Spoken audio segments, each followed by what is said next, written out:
folks, it's 7 o'clock. I'm trying to be prompt if I'm on time here. I thank everybody for coming tonight. Tonight is Candidates Night, being hosted by the Rutland Ag Commission, an active member of the community here. Glenn Koppler is the chairman and our fearless leader of the Ag Commission, and will be the timekeeper tonight.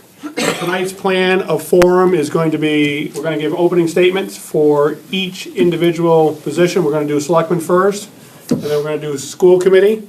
And then if there's any uncontested people here that choose to give just comments, they're welcome to. Or if there's any write-in candidates, if they choose to have a write-in candidate, they're able to give some words afterwards, but not necessarily any questions toward them. So these folks up here are the selectmen candidates that are running. We currently have 2 open seats. Lear and Harry Seckman's seats are open this time. And we will be having, there are 4 people that are running for 2 seats. And 4 people that are running are Harry Seckman on my far left, Lear Whiteman in the middle, and I know him as Bobo, but Ralph Calario is the 3rd candidate here. Skippy was unable to be here. He's out of town for tonight. So they're going to give opening statements. We'll have questions from the audience. There is note cards, and if you need a pen, my wife has pens over there. And I wish you to write your questions and give them to my wife, and we'll bring them up here. And then I will either combine questions and filter the questions to the best of our ability. We'll get them to the candidates and let them do their questions, and we'll have whatever question permits within reason, and then we'll give the candidates a final closing statement at that, and then we'll go on to the school committee, go from there. Are there any questions? Yes? Are the questions going to be written only, or can we ask oral questions? No.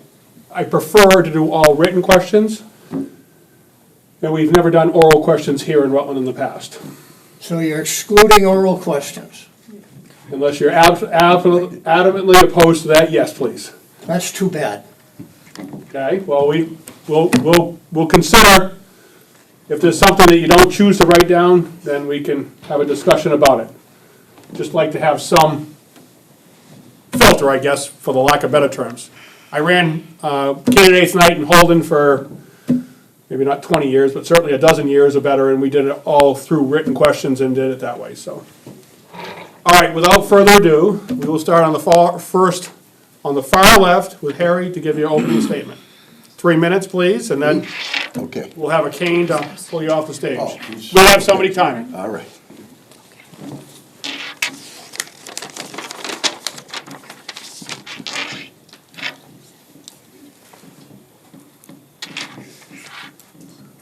First off, I'd like to thank the Ag Committee and Mr. Jordan for sponsoring this. As you can tell, he has a history of running these, so I expect it to be very efficient tonight in terms of the way he does it.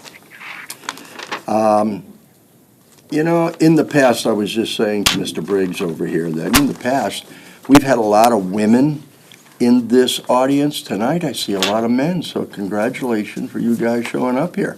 Appreciate that. I would like to start off by first off giving a shout out to my wife Nancy, who is here in the audience, who has not only given me her 54 years of her life, but also her valuable insight and blessing into my decision to seek re-election. This was a very important decision to me. As a candidate for re-election, I would like to offer you my reasons. I'll try to keep this brief within the 3 minutes or less. I would like to offer you my reasons for asking for your vote. First, as I told you sitting here last year, the group that was here, I will continue to fight vigorously for our town, whether on the board, at the district, or at the state. I will continue to put the well-being of our town before politics or anything else. Safety and fiscal responsibility will be my focus when re-elected. Safety, of course, for our children in any manner is primary, whether it be at the school or in the general public areas. I will continue to work with the town staff and the Wachusett Regional School System to achieve that. I will continue to fight for the best possible service our ambulance, police, and fire has to offer our town in a crisis. And I believe they are doing a great job. If you ever had a heart attack, you'd note how well they've done. I will continue to fight as part of an emergency. I was part of an emergency management program sponsored in the town about 2 years ago, I believe, that looked at all possible issues the town may face and how to adapt to those crises. That is very important to me, and I'll get into some other things because although we're centrally located, we are centrally located. So I believe a heavy emphasis on working on our water needs to ensure safe drinking water that our town demands on us to provide. We have made some strides on that, but there is still much to do. Part of what I would like to do is to look at an alternative water supply for future resiliency for the town, not just for us today, but for generations to come. Because we do have Wachusett and others that are pulling from our water. There are projects the town needs to accomplish for safe operation of the town, from new equipment to meet the new federal and state mandates to buildings like the senior center, considering 30% of our population is now considered seniors, to fit the needs of a growing community. I truly believe that our town has the ability to seek out additional resources, whether to the large amount of grants available or additional businesses. I hope to work with the board and staff on developing a more friendly approach to new business for the future prosperity of our town. These additional resources, I believe, are achievable. They are not a quick fix, but a long-term solid financial solution for the future of other generations. As you may or may not know, I am not for increasing the tax burden that is now imposed on our citizens, and rather seek to achieve fiscal responsibility through these means. Thank you. Lear, would you like to go second? I can go second. Please. Good evening, and thank you for coming out tonight. Thank you, AgCom, Randy, Glenn, and all of you for being here tonight. My name's Leah Whiteman, and I'm a candidate seeking re-election for the Select Board. In addition to being a self-motivated, learn all the things municipal government junkie, I'm also a research scientist, a true science geek. I have a background in infectious diseases, virology, immunology, and autoimmunity. I'm a wife and a mother of 3 human kids, ranging from the ages of 11 to 19, 2 doggos, 3 cats, and a hedgehog. Life is crazy, chaotic, and just how it needs to be. I'm not and never will be a true Rutlandite. I grew up in Amish country, Pennsylvania. No, I'm not Amish, Randy. I trekked north to go to WPI, graduated, and ended up settling in Rutland nearly 14 years ago. And in deciding to settle in Rutland and raise my family, I became immersed in the happenings of town. With the weekly push of a dear church friend, a townie in a neighboring community, I worked to understand not only the town meeting form of government and which he would always tell me was the most direct form of democracy there is, but also learning the intricacies of municipal Rutland. Rutland has experienced a lot of growth and change in recent decades. We're now a community of nearly 10,000 residents. We offer and expect a high level of services, and we are still a bedroom community with small, locally owned businesses making up our small commercial industrial base. Being mindful of the staffing and service requirements and expectations as the town grows through the 10,000 population mark, while being conscientious and respectful of how we work towards an attainable budget, is a constant and ongoing conversation that cannot fall to the wayside. We must ensure we have a solid foundation for this continued growth, and while we want to maintain the small town feel, we need to be well equipped and better equipped for sustaining a larger population. Financial accountability was a huge topic last year through the budget conversations, and the TA was able this year to provide a comprehensive budget book, the most comprehensive I've seen in my years of being in town. He provided a detailed narrative as well as a multi-year financial model and capital needs beyond what is able to be funded to provide true accountability and transparency in what Rutland needs, where we are, where we're going. This was with the push of the board and the town administrator taking that on.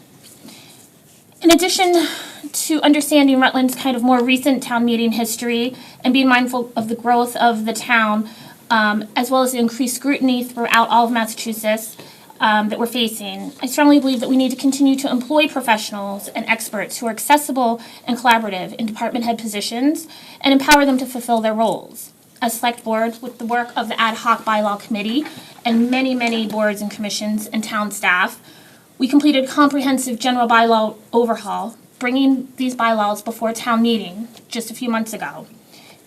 Part of that work was to help elucidate some of these professional roles and responsibilities, while also strengthening the board's role as a policy and bylaw creator.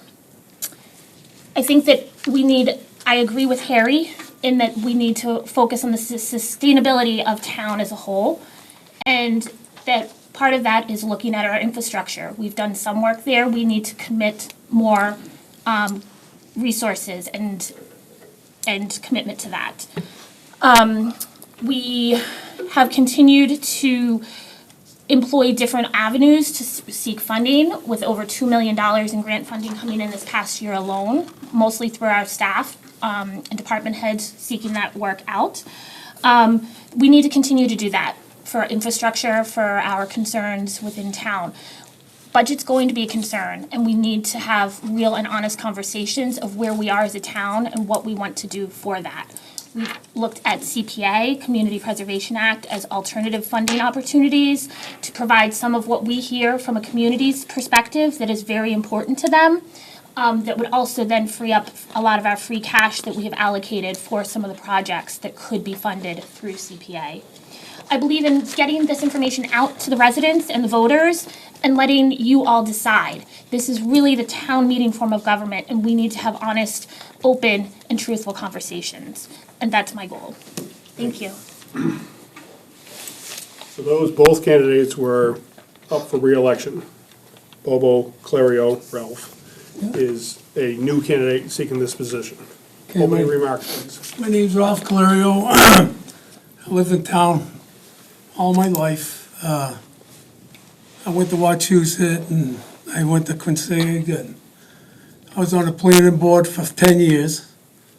And my wife, she was a teacher at Wachusett, and she special ed teacher. And she knows a lot about the schools and all that stuff. Very nice person, a lot of support. And I know most of the people in town, a lot of people in town. I'm not as highly educated as they are, but I know all about the water and sewers and drains and the roads, and I know how they need to be fixed, and that's kind of what I'm after, to get that stuff done, because I know people complain and they're ruining their cars, and it's not safe with children and all that stuff there like that, and I like to see if I can do something for the town, and I'm getting older, so probably be the last time I get to do anything. Did a lot for the schools. I helped coach a lot, and I was on the planning board, like I said. I took martial arts for 20 years, and I figured I could maybe come and do something like, help the schools better and maybe make the schools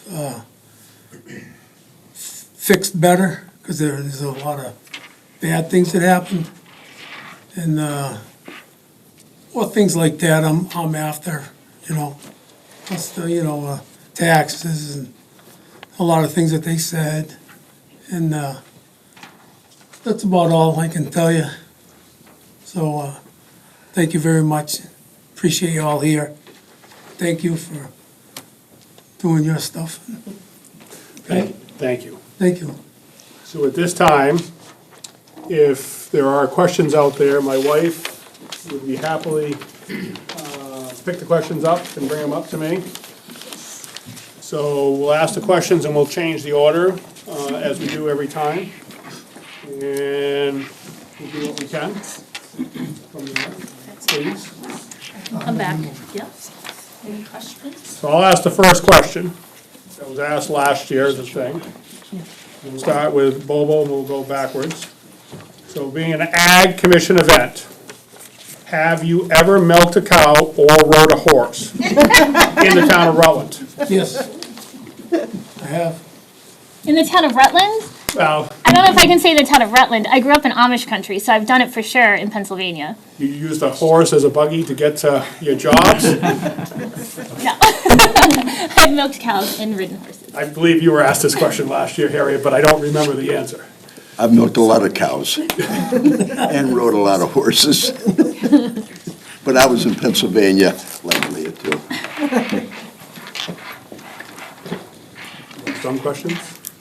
And I can come up with questions, but it's probably better if we, Two more. all right. You could ask questions, I don't mind. Huh? I don't mind if you ask questions. Let's try to do this first, Okay. if we can. All right.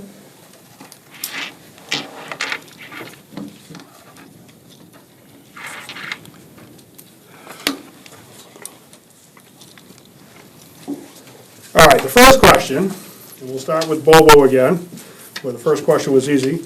Could each candidate speak to how you think the town should get residents more involved and knowledgeable of what the role of social media and online presence should be?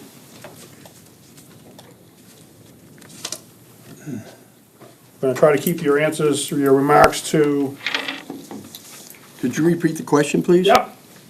Could each candidate speak to how you think the town should get residents more involved and knowledgeable of what the role of social media and online presence should be? I'll repeat it That's all right. when we get to you, Harry, if we need to. It's, maybe more reporting, more signs, more stuff on the media, on, Facebook maybe and stuff. And, maybe we could get some of the contractors together and maybe, donate their time and then some, asphalt and fix some of the holes in town to save the town money. And maybe fix some drains for the water lines and then the sewer lines, they got a lot of water coming in the basins, which could be fixed. And we'd save a lot of money right there on paying bills. And we've done it before, and they've done it when, they had a big moratorium on sewer. My father was younger, and he was here.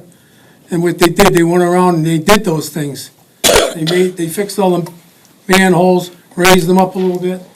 But we could do some of that stuff, a lot of guys in town, maybe they give a half a day, buy 4 or 5 tons, spend $500-600 or so. And, fix these things like that, especially the manholes and some in the town can't afford to fix them. So why can't we all get together and do things like that? And maybe have something on Saturday where people go around and pick up papers and stuff like that on the side of roads, and then maybe tell the town if there's a broken branch someplace that could hit a car or a child because it's rotten and they just don't want to take it down because they're too busy or they don't have enough guys working, to do these jobs. So that's more of my part of why I'm running for selectman too. And I hope I could help more people. I love helping people. I love when you call me and I'll talk to you and I'll go look at the problem myself or with members on the board. And that's what I'd like to do. And that's why I'm here today. Thank you. Leah, would you like to go second? Sure, that's fine. Thank Do you you. remember the question, or you want me to repeat it? Do you mind repeating it? Each candidate speak to how you think the town should get the residents more involved and knowledgeable in what the role of social media and online presence should be. Thank you. I think some of the public information sessions that we've been providing the past year or so with the budget issues last year, as well as the CPA and candidates forum and everything like this, the bylaw reviews that we had done tonight, are a great way to reach our residents. And we've talked about and hopefully can implement a citizens academy, kind of a micro immersion class in municipal government and the roles and responsibilities that the different boards and commissions and elected, appointed staff all play, as well as all residents play. So I think kind of providing education opportunities for the public, meeting you all where you are, whether that's here in public information sessions, whether that's going to the senior center for a Muffin Monday or a Coffee Friday, whether it's meeting at sports events and games, or just trying to have a more accessible and forward-facing opportunity to interact with all of you and push that social media piece. Social media is really the way of the future, and we need to ensure that we're hitting all of our populations there as well. So I think that's the beginning of the work that needs to be done. Thank you. Terry, Okay. would you like me to? Could each candidate speak to how to think the town should get residents more involved and knowledgeable in what the roles of social media and online presence should be? What the role of social media should be in getting the town's citizens involved, correct? And knowledgeable, yes. And knowledgeable, wow. I'm not a true social person. I don't do Facebook and stuff, so my question would be is the town administrator and his staff has done a wonderful job in social media in terms of the book page for the town of Rutland and listing things there. We have a sign posted out there. So social media to me would be like, okay, if one of the citizens finds an issue, then that citizen can reach out to the other citizens on their chain and let them know what's going on. Personally, I don't know how social media by itself will get people involved if people don't reach out to other people to get them involved. So to me, that's the social media piece. People talking and reaching out to people. Not so much the board trying to come up with inventive ways. And I would welcome suggestions from the town as to how we can improve the social media stuff, definitely. I think the whole board would. Thank you. Next question will be infrastructure work, best way to do this. We'll start with Lear on this one, please. This is a broad topic, and I think one of the million-dollar questions, maybe a multi-million-dollar question in town. We have comprehensive, with the town administrator and DPW superintendent director, we have put in place some plans as far as pavement needs and infrastructure needs. We have a comprehensive plan as kind of what the buildings are looking to need, what we know, that needs a deeper dive. With that information, taking that information, using some grant money, looking for grants to fund those projects, using seed money to, whether it's free cash, whether it's if CPA were to pass, whether it's additional funding to obtain grant funding, comprehensive grant funding to complete those projects. There's a lot of federal and state money available right now that Rutland should really be tapping into and having complete packages, put together comprehensive packages with a relatively low investment on the town side to reap huge rewards on the infrastructure side is an important piece that I think we as town need to be mindful of and work towards. The funding is obviously always a concern, and there's been a lot of grant opportunities that our staff has already applied for and received, and to continue to capitalize on that so that it's a minimal dollar amount to our residents. Would you please repeat? Infrastructure war, best way to do this. Like Leah said, infrastructure is a multifaceted piece. Infrastructure involves your sewer, your water, your roads, your schools, your buildings. Multifaceted approach. How do we do that? By trying to figure out the current need at the time. For example, we just went through with Promagussit. That was a massive need. The water system going through there, the pipes kept breaking and breaking. We had to do something. The state came in to help us. Our town administrator was instrumental in helping the process go through to get that done. As far as infrastructure and buildings, Wachusett is doing a study of its population to see if another school is needed. How are we going to deal with that? As far as our water supply, we have an issue with that. If you are here in the summertime, you know when I say it's smell water, it's smell water, okay? So we have to deal with Mushkapog, and we have to deal with all the stuff. We got to look at the water coming in. It's a natural spring. So how do we deal with that? So it's a very complicated question, and if I were to say we could deal with it tomorrow, if each of you are willing to put in $5,000 extra a year. The town has so much resource for its operating and ongoing maintenance needs. It's not an unlimited supply. So the board with DPW and Austin, we have to factor in what we're going to do. So as far as infrastructure, we got a lot. And I think the board's done a good job of attempting to do what we need to do to get it done. Some of you may be disappointed in how fast we're going. Some of you be disappointed that it didn't happen to you.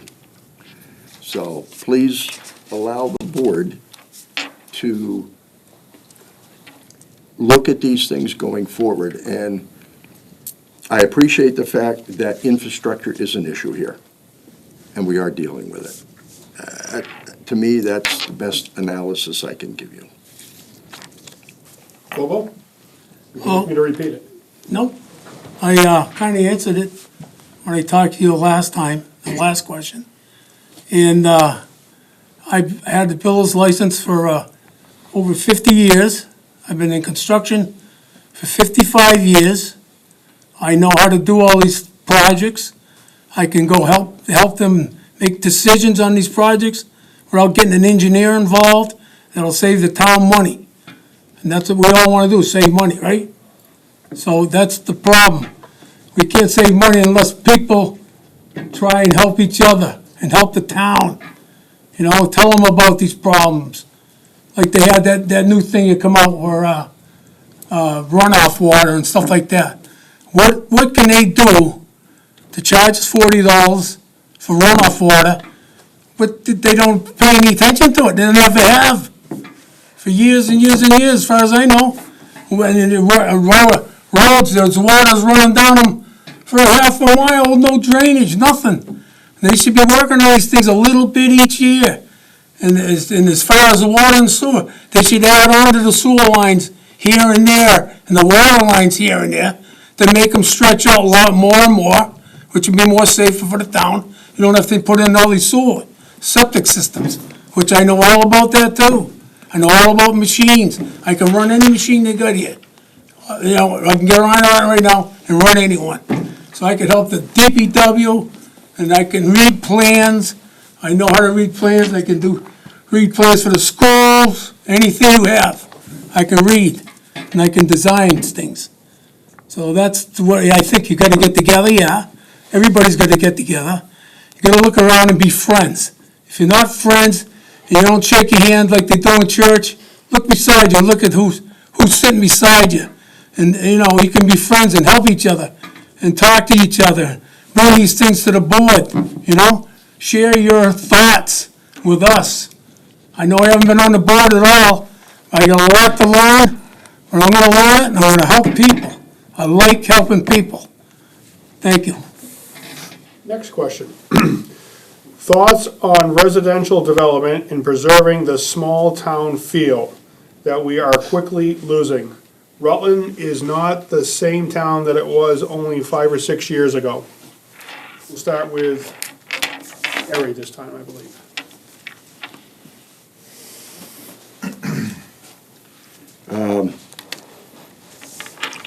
I guess you'd put that under growth development. 5 years ago, the town implemented a managed growth policy to slow down the development business in town. Those are the major development areas. Mostly, I guess you could say, what Cleve Blair was developing. However, in that, there's what was called A&R property.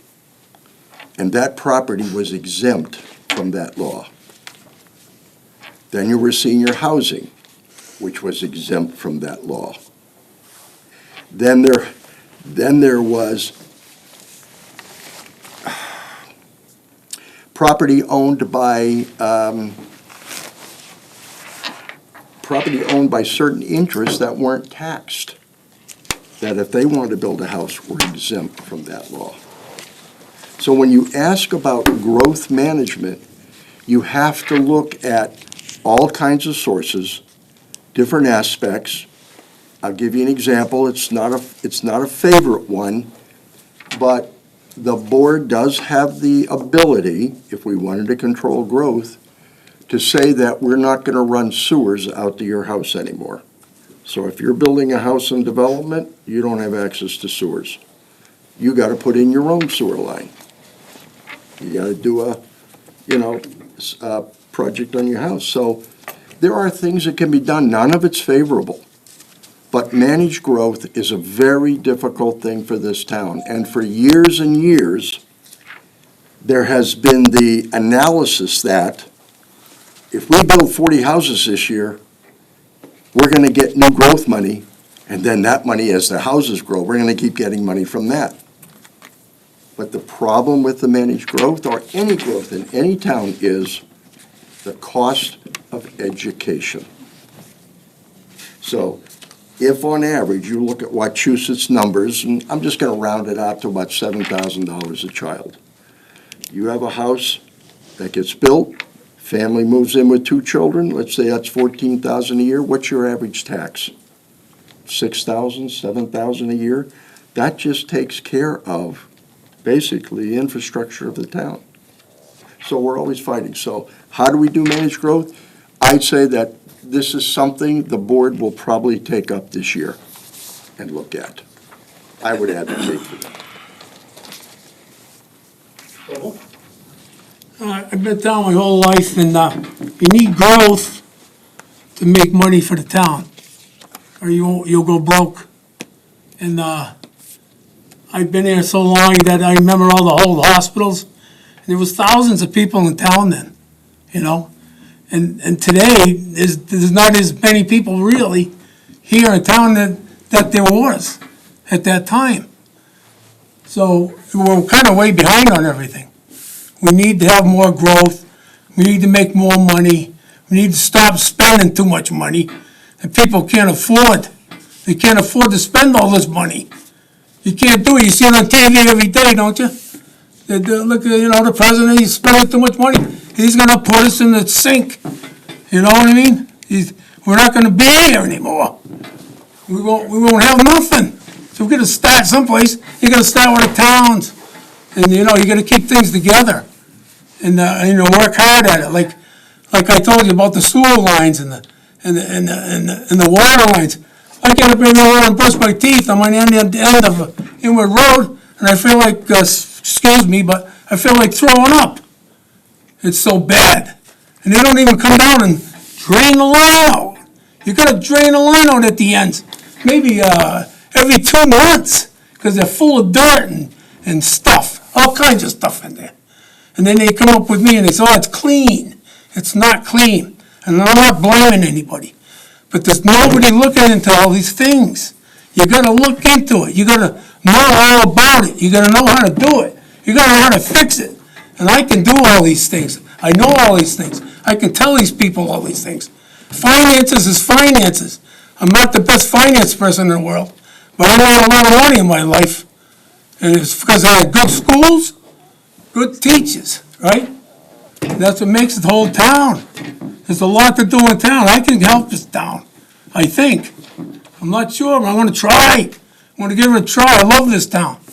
I went to school with people like Dougie my whole life, and I looked up to him, you know, as a big brother and something I'd like to be, a good athlete and real smart in school. You know, and him and a couple other guys in school. I always looked up to them guys. And they're smart, and I wanted to be like them, you know? So that's all I can tell you. I don't know what else I can say.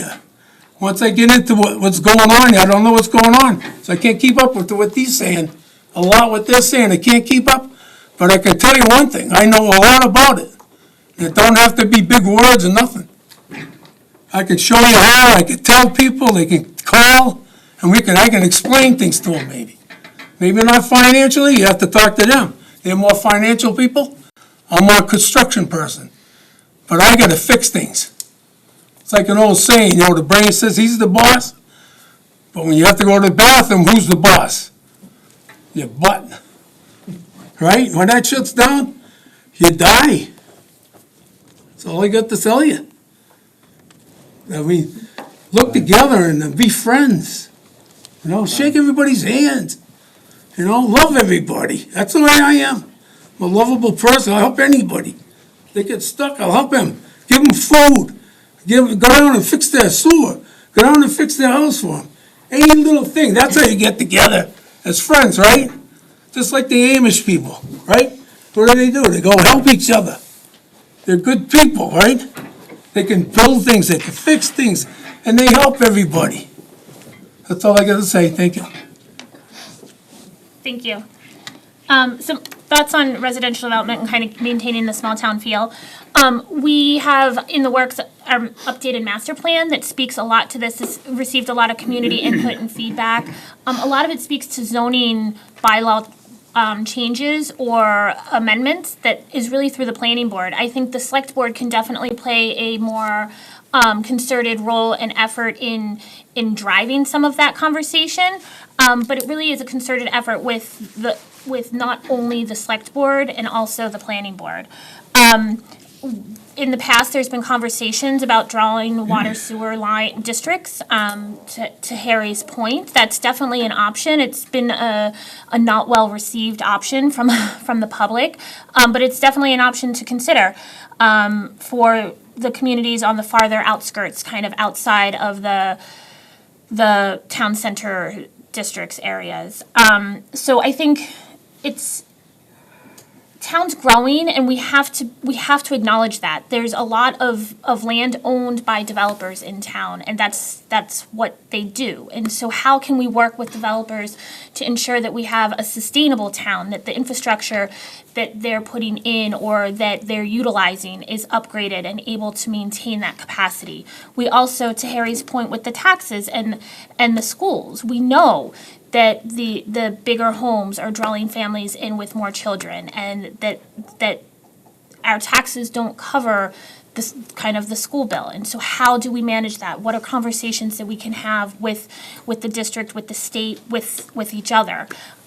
So trying to diversify some of it, target our development in certain areas so that the outskirts can still maintain that larger feel of the small town farm community. Again, it's really collaborative work with planning board. So that's my. Thank you. Folks, you guys are doing awesome on questions. This is probably the most questions we've ever had in front of us. We're gonna do the very best that we can do it, and we're gonna try to stay to our 1 minute question up here. Next question, and this will start with Bobo, I believe, at this time. Does the town need a charter, and why or why not?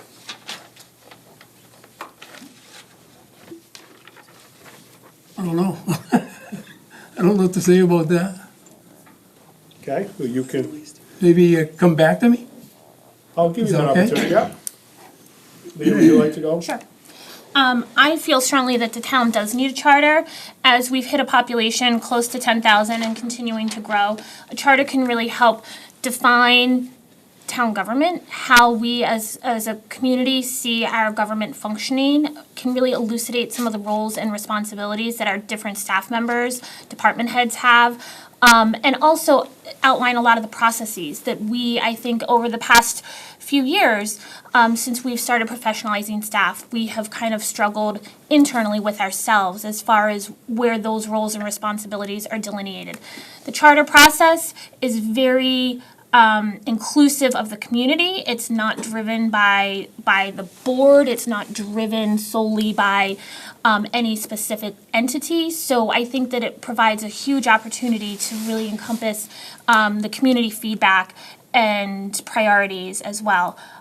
Some of that groundwork was done with the recent bylaw updates that the town passed in February, but there's still a lot more that can be done and should be done. And I think it's to strengthen Rutland's government and sense of community. Thank you. Harry, we'll go to you next, please. Charter. Wow, what a very interesting question. A charter seems like a very simple thing, but it is not. It can change the fundamental character of how government is done in this town. It is kind of the last step for government in a state that allows the towns to do what they want. So right now we have, our bylaws have not been done for, in some cases, 40, 50 or more years. I commend the board this year for getting them done. That was a major improvement in this town to make sure that the bylaws meet with the town where it is today. We have just started professionalizing our town. We have just started seeing how we can develop our financial fiscal responsibility. And we have just started looking at a lot of issues. So should a charter be done? Probably, but I don't see that for some years down the road. As far as I'm concerned, what we did this year on the board led the steps to letting us move towards a charter, but not a charter immediately. A charter is, boy, if you want to go on and read about a charter, go ahead. It's kind of nighttime sleeping stuff. But it is the way it can be structured can fundamentally change the organizational responsibilities in the town. So you have to be aware of what you're doing, and if you want it, and I think we need a little more time under our belt to assess where we are now before we rush into that. Thank you. Bobo, would you like to speak on that now? I'd have to agree with Harry, and, I'm not, it's not my subject at all, so, We'll leave it at that then. yeah, okay, Thank you. yep. If a town employee approaches you regarding a conflict with another employee, how would you address this issue? Alone or after consulting with other board members? We'll start with Harry on this one, please. Wow. A lot of good questions tonight, Harry, huh? Very good. I give the audience credit. Yeah, That's a difficult question for many reasons, because, number one, are we talking about as a citizen of the town, or are we talking about as a board member? I would assume as a board member. Okay. As a board member, personally, if it was one person to another, like DPW or some other thing that's going on, we have kind of delegated that authority to the town administrator and to the human resource to handle. If it's against an officer in the town, that might change things on how we would recommend to go about it, and it should be discussed with the board in that issue. But ultimately, it's a human resource and a town administrator issue. Thank you. I suppose I'd go, I'd try and solve it myself at first, but if it's a real bad situation, I think you'd have to involve a lot more people. And it's the only way I could recommend doing things about it. You can't let them fight or hurt anybody, or, they have to work together, so you gotta really straighten it out best you can. And try and do that, and if you can't listen, then you gotta go to everybody on the boards and see what all they think, and maybe someone might be fired. I don't know. All depends how he gets along with the rest of the people. So you gotta be fair about it and be nice about it and do what you can about it. That's all I can say. Leah? Thank you. I think one of the biggest pros this past year was the hiring of an HR coordinator in town. And so I would very much work with the HR coordinator and the town administrator as kind of the chief of staff, depending on what the issue is. And if someone came to me, I would send it that way. And then, or depending on what the issue was, reach out to the chair of the board and see what that would be.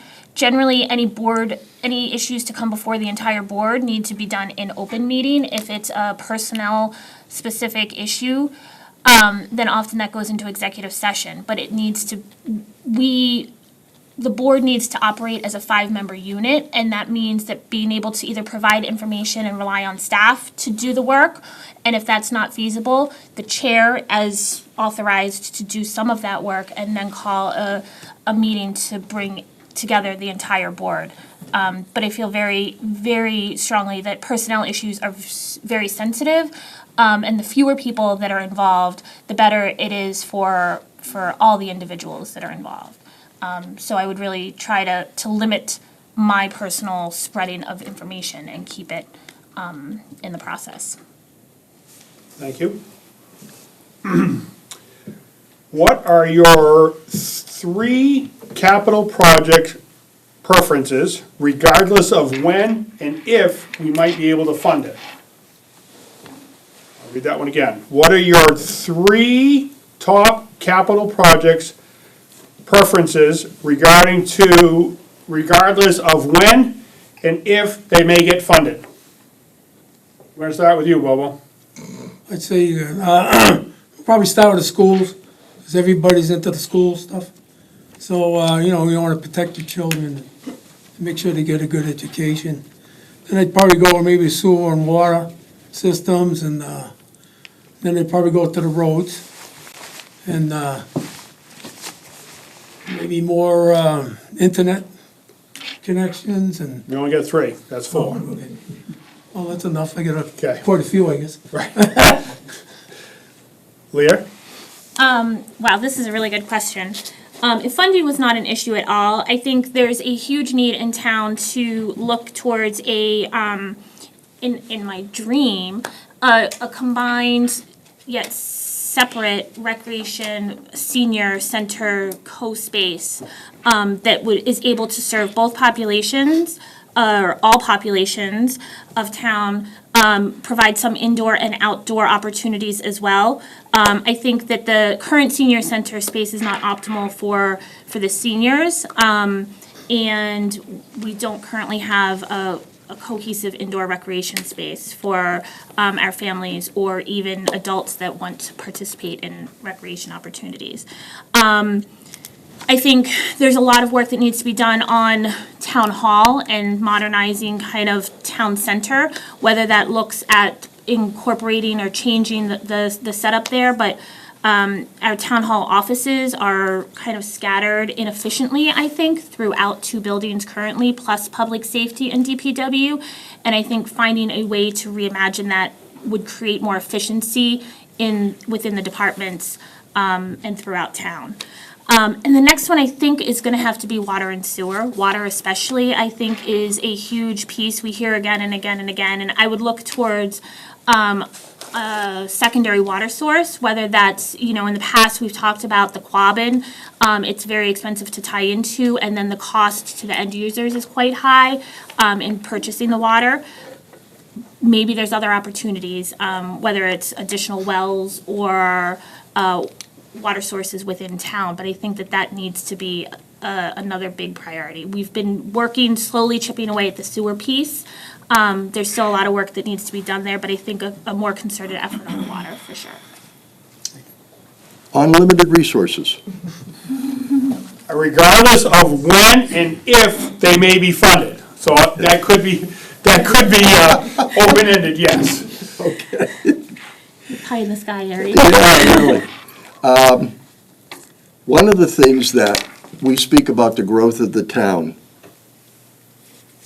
if you were to spend 15 minutes, go into the fire department, go into the police department, go into dispatch, go into the town hall, just look at those buildings in the center of town. And basically, the town has outgrown those. So how does, and this is the major issue, if the fundings were unlimited, that's one thing. But how does the town meet its growth needs going forward? Dispatch, for example. You would put, I don't know, 8 people maybe in this 15 by 15, whatever. They handle an enormous amount of calls in the district. Their budget is about $1 million a year, a little more, huge budget. Luckily, we get a lot of state money to help us out on that, and because we are a town that is in a district, we gather money because we run that for other towns. So how do we take that, move it, and make it part of something else? What do we do with the town hall? We have a 3rd floor that's barely used. We don't have an elevator. Major project coming up. How do we deal with that? So if I had unlimited resources, I'd hire an architect tomorrow. And I'd have this beautiful complex built where you had all these buildings together with the senior center so that it becomes a gorgeous town piece. But we don't have all the money. So part of the problem is, what do? I would like to see, number one, probably the most sensitive building in terms of the people in the town that encompasses over 30% is the senior building, senior center. You know, I walked in there the other day. We were at a meeting, Jen was there, we were having a meeting with them, and I went back and I had a tour of it, and I went back into the bathroom. And I'm looking at the bathroom, and I'm looking at the toilets. And I'm going, how does a 75-year-old sit on that? Or a 70-year-old? Because when they were built, they were made for 3rd graders. And as of yet, we haven't replaced them. How do we do that to our seniors? So, to me, senior center, looking at that is important. I agree with Leah. Our water distribution plant, we need to take a hard look at that. Because if we keep growing, that isn't going to have the capacity to handle us, let alone the water in Mushkapog. So we got to look for another alternative source. And then as a third, I'd probably look at the town hall with the police and that. So it's major, okay, and that's really what I would hope for. Thank you. Next question. What is your understanding of the Community Preservation Act, and are you for or against? And we'll start with Leah, I believe. Oh, a favorite question. The Community Preservation Act, I have learned a lot about it over the past half year. I started learning about it when I was first elected on the board, and then it got tabled in the past half year, so I've really made an effort to learn as much as I possibly can. I am wholly for it, or for it going to town to make the decision. I think that we have missed out in almost 20 years of funding that we as residents are paying into through our registry of deeds interactions. It is an additional surcharge to our residents that can then be earmarked for specific projects, those or opportunities, which we hear are very important. I hear again and again and again from our residents that they're top priorities, including open space and recreation, including historical preservation, including affordable housing. Those are three buckets that we hear again and again, people value a lot, and unfortunately, our levy capacity is not able to routinely provide funding for those. This would provide an opportunity for the community to make a commitment and then receive funding, state matched funding in return, that then we could use, the community could use as a town meeting would vote to use, for projects that are often being funded out of free cash. We have had a lot of work done at the Woodhouse, for example. All of those projects could be funded through CPA. That would free up that free cash that has been allocated for the work at the Woodhouse for either other projects or investments in the town. So I think I have continued to learn a lot, and I also support the full 3% match. That would guarantee the maximum return from the state in the match, and that return would look at between 80 and 100% depending on the year, state match. So if I'm asking you as residents to open up your wallets and give the town money that can be allocated for specific areas of the community, then I want to ensure that I'm doing the best that I can to maximize the return on what I'm asking you to give us.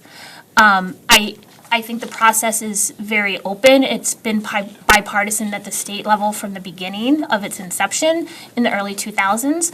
And I think that providing the opportunity for the townspeople to vote on this, it takes a affirmative vote at town meeting as well as an affirmative ballot election question at the ballot in the November election. So it's a two-step process, and I feel like getting it forward to the residents is opportune.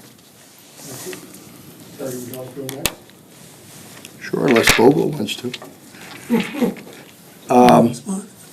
Capital Preservation Act. In everything they say, the devil is in the details. It is a way to fund programs or projects outside of 2.5. So from that concept, it's good. But what happens is this town runs on about $30 million a year, of which, you can correct me, Austin, about 18, 19 million go to the school. Okay? So that leaves the town with 12 million. That's our tax base. The Capital Preservation Act doesn't tax dogs, doesn't tax cars. It's got no way to get money except to ask the residents of that $12 million, we want some of that for that Capital Preservation Act. So once you take that town's money and you put it into the CPA, basically you have to use it for certain projects established by that. You can't get it back for operations, maintenance of the town. That is gone. So the good side is that money's been set aside to do special projects. The downside is the only way we can get that money, I'm not talking about state money now, I'm talking about the town's money. The only way we can get that money, if we take it out of we take it out of the town's money. So and my concern is this, I have no problem with CPA as it goes, but the problem is next year we're facing approximately a $1.3 million over budget. We are going to take that money, put it into CPA for now, we cannot use it for the town budget because it's set aside for community buildings, for housing, for historical societies. You can use it for these things, but it's kind of locked up. So do I think CPA is a valuable piece to the town's financial plan? Absolutely. I'm not certain that this is the time for it. And everybody will say, well, there's never a good time for it. Well, there isn't. That's the problem.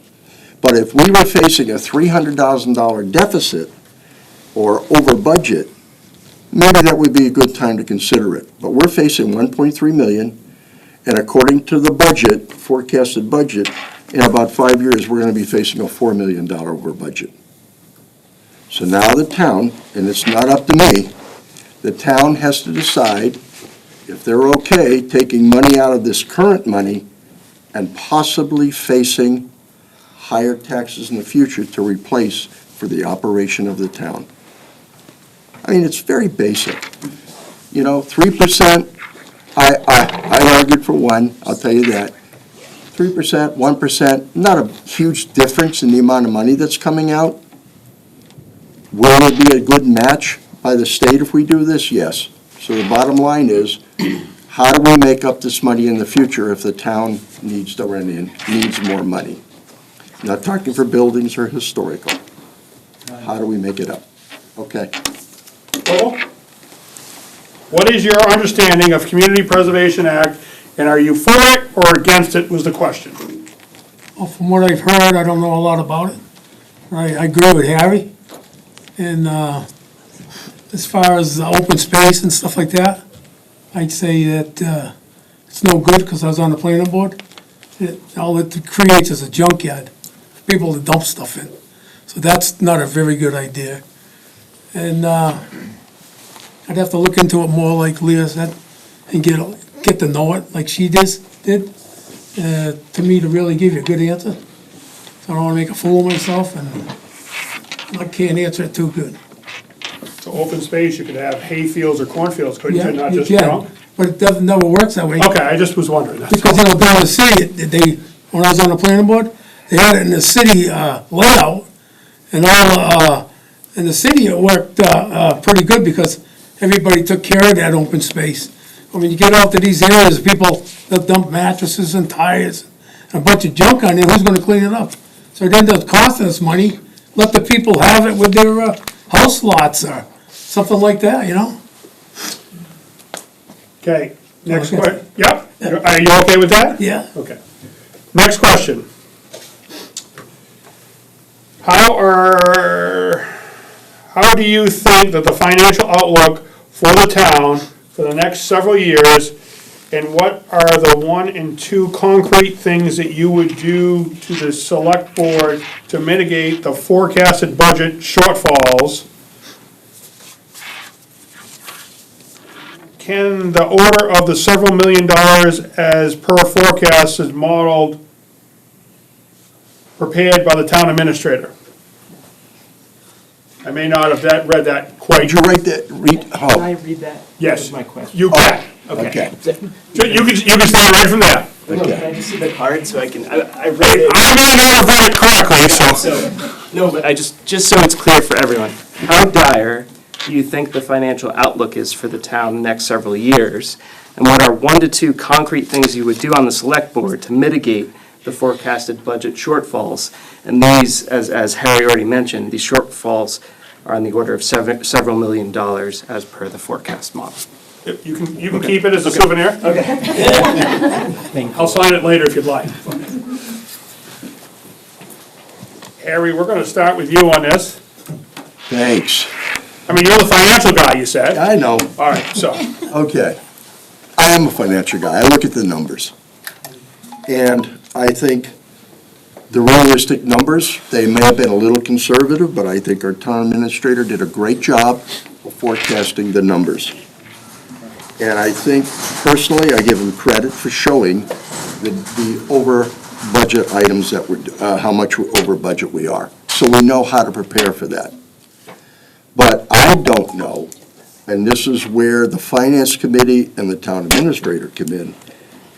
I don't know with what's being proposed on the warrants if we can even mitigate some of that in the town because it's such a big number. I mean, we could be faced with cutting services, cutting payroll. We could be faced with another 2.5. We could be faced with just eliminating some major projects we're going to do. or we could work very, very hard to double our grant money and get more money in the terms of business, new business to town. But that's not a quick fix, like I said. That's long-term. But I think if we approach that long-term, within 5 or 6 years, we will have started to establish a solid base in this town that we can start to manage our over budgets. But yeah, so I think it is, I like the word dire, but I don't know, I think it's troubling. I don't know how dire it is, but I think it's troubling that we are being faced with that. Bobo? Good question, boy. I'll tell you. I don't know too much about to say with it, but get a megabucks ticket and everybody in town play it. I don't know. You're never gonna get that kind of money, like Harry said. You just ain't gonna get it, and I don't know, the only way you can do it is you have to raise taxes, which nobody wants to hear that. And I don't know what I would do for this. It's a tough question, kind of unanswerable, you know? Can't really answer it. Can't answer that question. Probably doesn't have a good answer. Just saying, sorry. Leah? Thank you. I think it's interesting, this is the first time since I've been on the board that I've seen a comprehensive, long-term financial outlook, and so it's hard for me to say how dire it is. I mean, it sounds dire, but in the limited interactions a few years ago, the state had put something out and it was showing similar trends. So I think it's the matter of Rutland being a bedroom community. And I think that's bedroom communities across the state and not a Rutland-specific concern. I think that having the long-term financial projections is huge. I think the town deserves that and the town needs that. And I commend the town administrator and the board for pushing that, because I think that offers a layer of transparency and planning that we haven't been able to operate with in the past. I think one of the big things and one of the big drivers of our budget is the school budget, right? It's about 60% of our total town budget.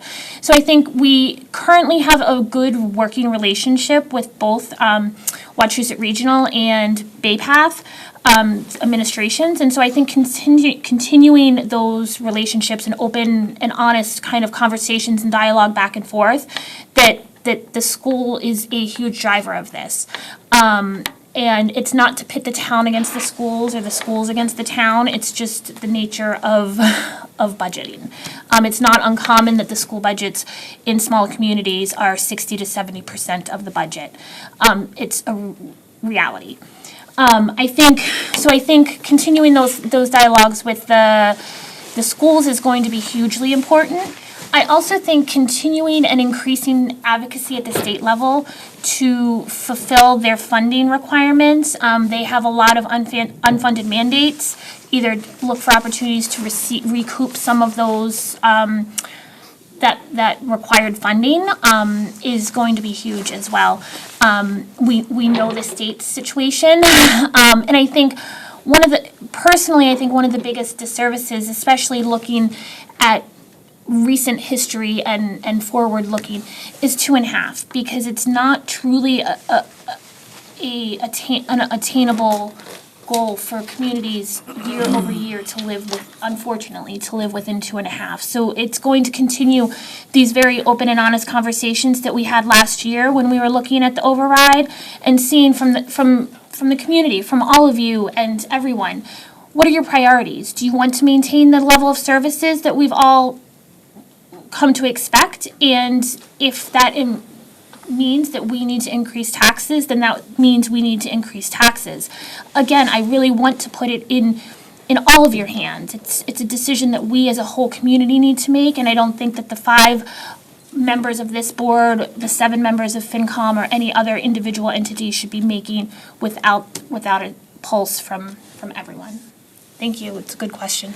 Okay. Can Bobo put up his hand earlier? Okay. In the essence of time, can we keep our thoughts for our closing statement if you had something to add to that, or would you prefer to do it now? Just a 30-second add to that was all, but Bobo can go. I think maybe we need more businesses in town, to get money, because it helps. We don't have to give anything for kids or schools or nothing. I think that might be the best way of getting more money for the town and for things like this, I guess. I'm not positive. That's the only way I can think of maybe helping the town. We need more businesses, grocery stores, or something nice, that we can try and get in here. That's the only thing I can think of getting any more money. Because people ain't got no money, and it's bad. It's real bad out there. And I don't know what's gonna happen after the presidents, if they change or if he stays in, we're in trouble. I know that. Being in this my whole life, I feel we're in bad trouble. So I hope we can get out of it, and we have to work together as a town. We might have to huddle in one corner together, but we'll make it through, I think. That's all I can say. Thank you. I want to bring up something that I don't think many of you may be aware of. Leo did touch on about the school system. Two things happened so far over the years. Number one, the lottery system was established, so 100% of the proceeds are going to come back to the towns for school. Okay, that was the basic format for it. We're now at about 60%. So all the mandates now are a bit back on the towns. Two, because Wachusett had a decrease in its population, school population this year, the town or the district lost close to $3 million. And the state put in $200,000 in its place under safe harbor. Now, will that happen next year? I don't know. But that was a huge hit to the town in terms of if we didn't get hit that hard, it wouldn't have been bad. So we don't know, and that's the problem with the state. We never know what they're going to do. So that was all. Next question. I may need help on this one. Did you vote for the Prop 2.5 override? This is a two-part question. So they want to know whether you voted for the Prop 2.5 override. Second part of this is, do you understand that something than help of the excess taxes collecting statewide was not returned to the taxpayers as was required by law? Did I get that correct or close enough? Or would someone like to help me? You may be able to read it better than I can, I'm sorry. For all candidates, did you vote for the property? Prop 2.5. Prop 2.5, here we go, okay. Do you understand that I don't know what that word is. it's like CISS or is, yeah. So sorry. Okay, well, you're starting this one. Did you vote for Prop 2.5, yes or no? And then try to figure out what I was saying on the second part. To the best of your ability. Give him the card. I know 2.5's been good sometimes, and sometimes it isn't. No, let's, Huh? the question was asked, did you vote for the 2.5 override, yes or no? And you can plead the fifth, I guess. I think I have. This is You're an pleading the inappropriate fifth. question. What's that? I'm sorry, this is an inappropriate question. What these people do in the privacy of the election booth should not be subject to this tonight. It's not relevant to their role as the select board. Agreed. I'm sorry, I just think it's an invasion of privacy. Sorry. So if there's no objections, this question will not be asked. Okay. I'm a little conflicted on that. I mean, Uh, I think it's a personal issue too. If I'm willing to answer it, I should be willing to answer it. I'm not afraid of anything, okay? I have reasons for what I did, but if the other board doesn't, that's fine with them. All right, in the essence of time, I think I'll just Okay, let it go, okay? all right, Unless somebody out there, anybody in the audience objects to my decision. okay. Thank you, I guess I should have decided that 5 minutes ago. Well, thanks, you made me do it. I'm trying to do the best, and I have a dozen questions here, and Okay. I'd like to wrap up the selectmen here shortly, because I don't want to be here all night. Thank you. Some of us have to milk cows in the morning. All right, next question. What is your relationship, if any, with various demographics and interest groups in town? Family with children, library, sports, seniors, builders, or farms? I'm going to start with you, Bobo. Repeat. What is your relationship, if any, with various demographic and interest groups in town? Family with children, library, sports, seniors, builders, farms. It probably is asking, and I'm deciphering from the question that I just read, what groups are you involved with in town? What do you do outside? As a hobby, maybe, as a hobby As a too? hobby, do you have kids in sports? Do you go to your grandkids' game? I mean, Yeah, I'd I'm probably, just trying to do the best I can with the I've probably question. done them all. I'd probably, interested in all of them.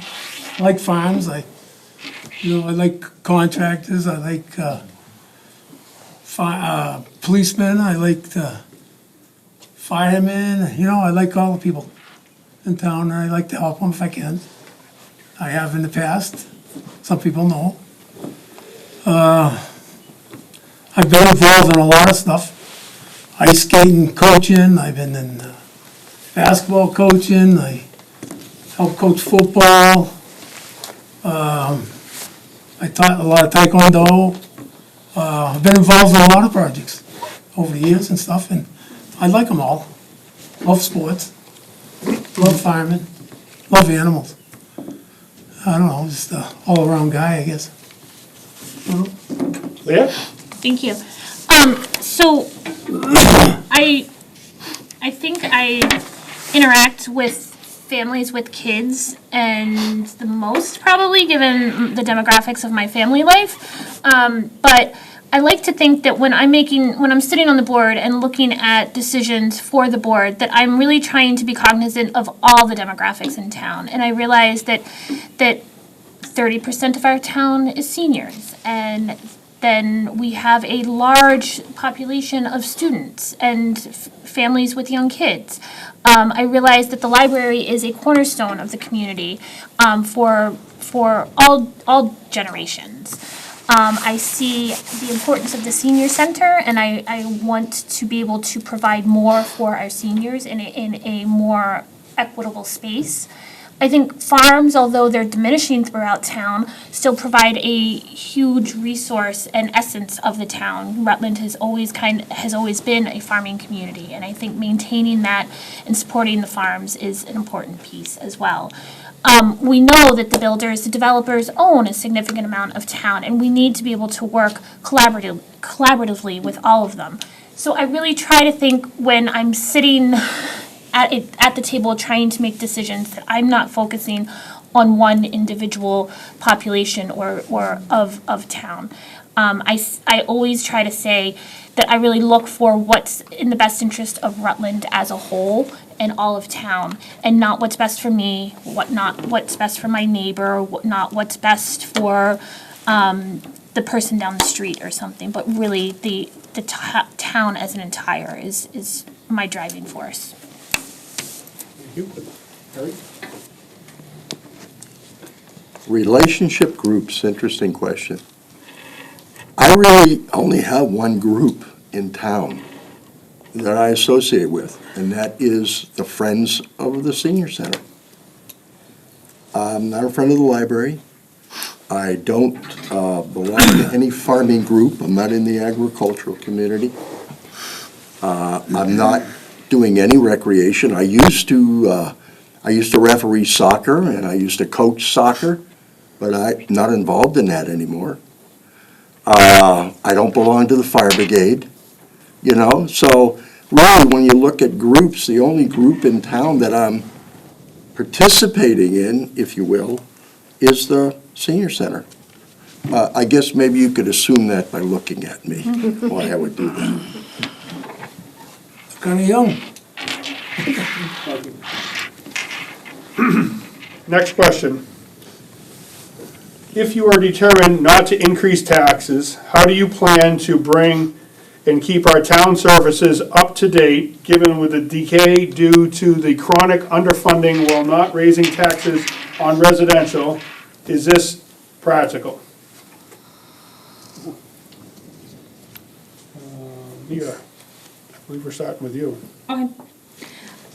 This is, quite honestly, I think an impossible task. If we want to maintain the level of services that we have and grow the level of services with the growth of the community, again, we have to have honest conversations. We can attract more businesses, for sure.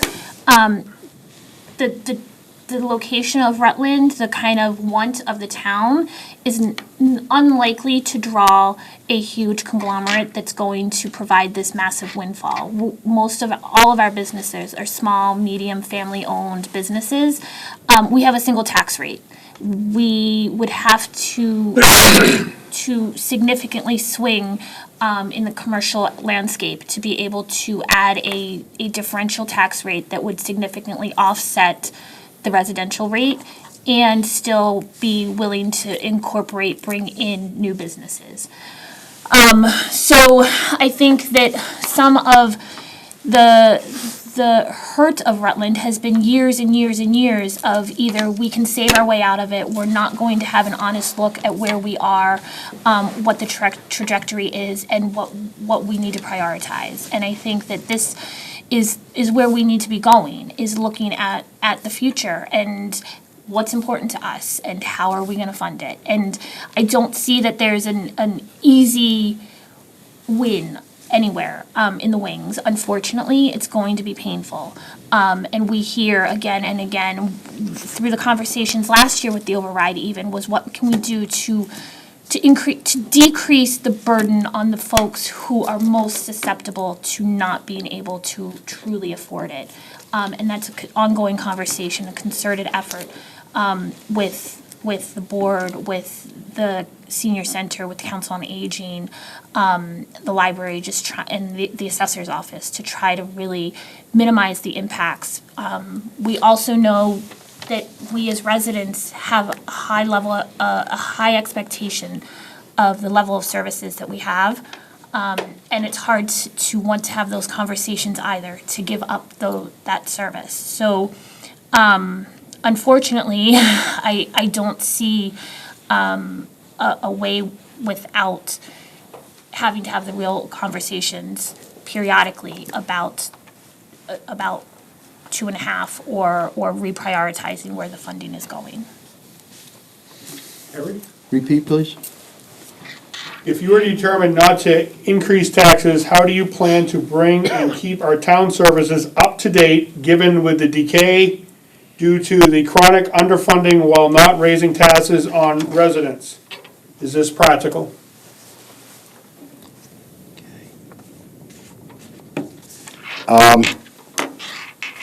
Talking about town services, we're talking about make sure the streets are plowed in the wintertime and so forth, right?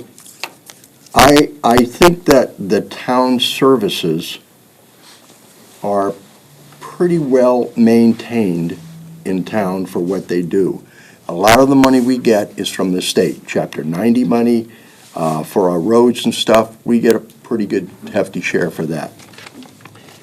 The other stuff, I think our budget went up, what, Lee, about 4% this year, or 2%, our overall budget? I think about 4%, wasn't it? Yeah, I don't remember. Yeah, I think it was about, the overall budget went up 4%. Wachusett went up, between Wachusett and Baypath, I think they went up about 6 or 7%. So how do you make up that difference? So when you're talking about town services, yeah, we are running in a situation, and it does require for the town some critical thinking on how we go about funding that. There's no quick fix here. We can't just say, we're going to do this or build this. No, there's no quick fix. We do this over time as a town, and we agree to do certain things. And, if taxes are needed, the board feels they're needed to maintain the services, we will present that to the town. It's up to you, not the board. It's ultimately the town vote.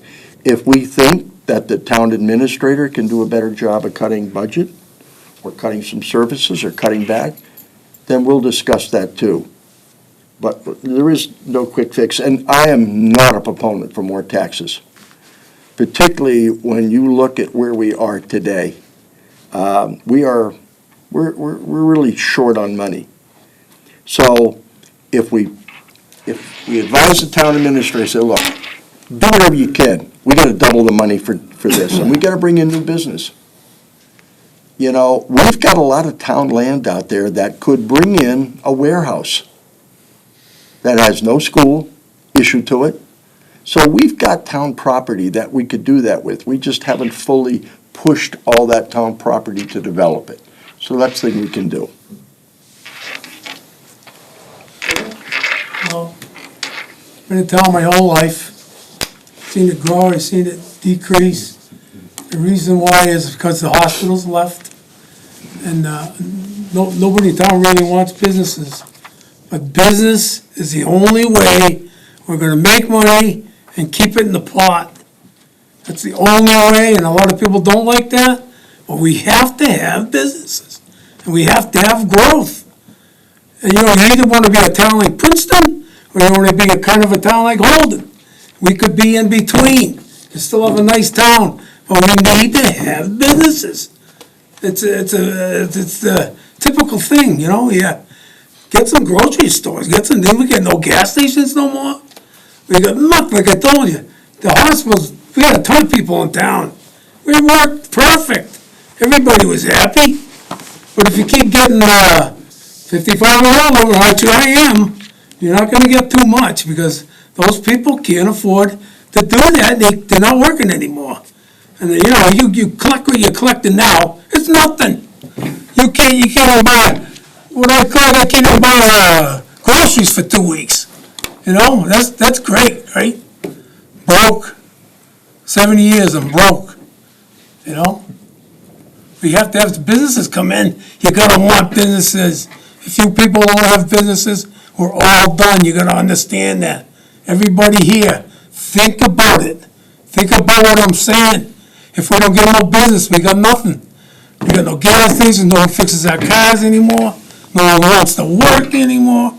The kids don't care no more. We gotta change that. Just like this college thing is going on in this country. That's, you can see why they're complaining, They're complaining about something in another country. I understand it.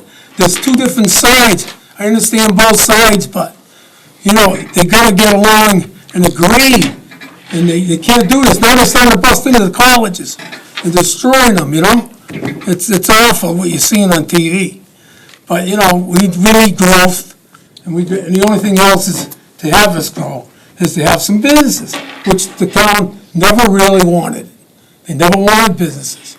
But we have to have it, or we're all done. People like me want to move away.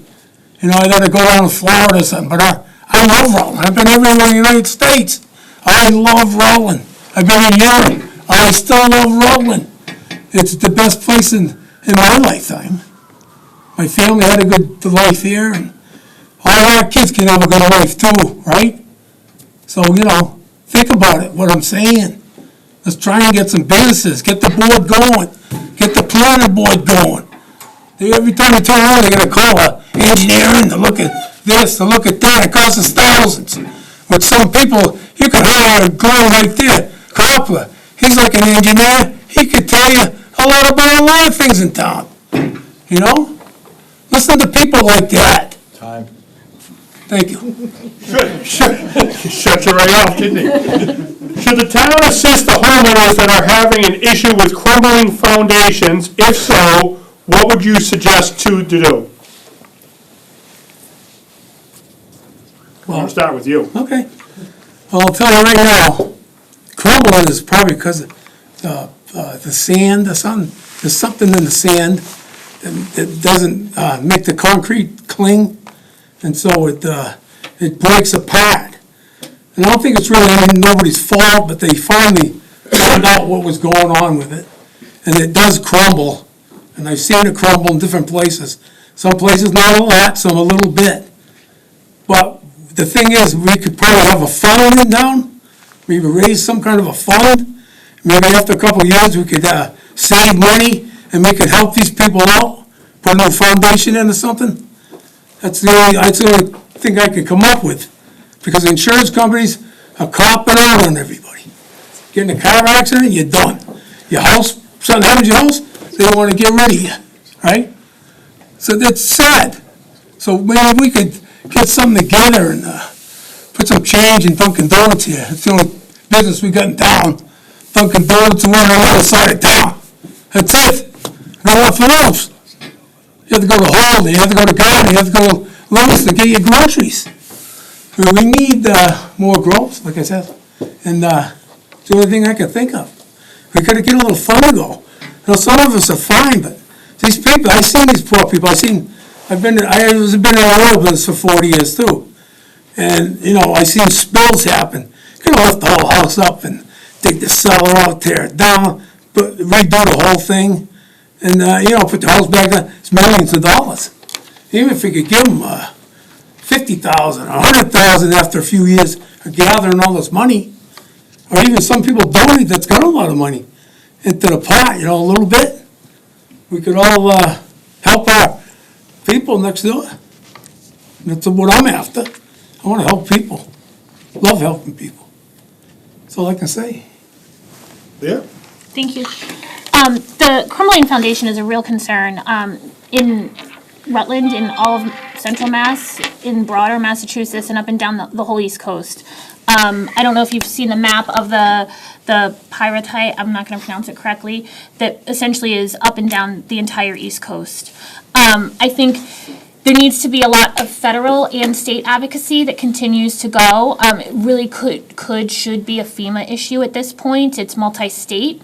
The state, Massachusetts as a state has had the opportunity to follow what Connecticut has done, to do some abatements, to provide an insurance, a homeowner's insurance surcharge that would go into a fund to help assist homeowners. In town, where we are right now, because we don't have any federal or state avenues, I actually met with the assessor and the board of assessors to see what they have been doing. It becomes a huge risk to the town to abate everything all the time, because that decreases the revenue that the town is then taking in. And we already know we have a revenue problem, right? So in a way to work with the homeowners, the assessors abate to land only any homes while they're deemed uninhabitable. So if they're being lifted, having the foundation redone, as soon as the assessors get a notice from the building inspector, from Board of Health and the building department, they abate it down to land only for the time that it's deemed uninhabitable. For right now, that seems to be the only avenue that is fiscally safe for the town, fiscally responsible for this town, as well as providing an opportunity for those homeowners that are most impacted. Again, this is a huge problem likely throughout Rutland, throughout all of central Mass and beyond.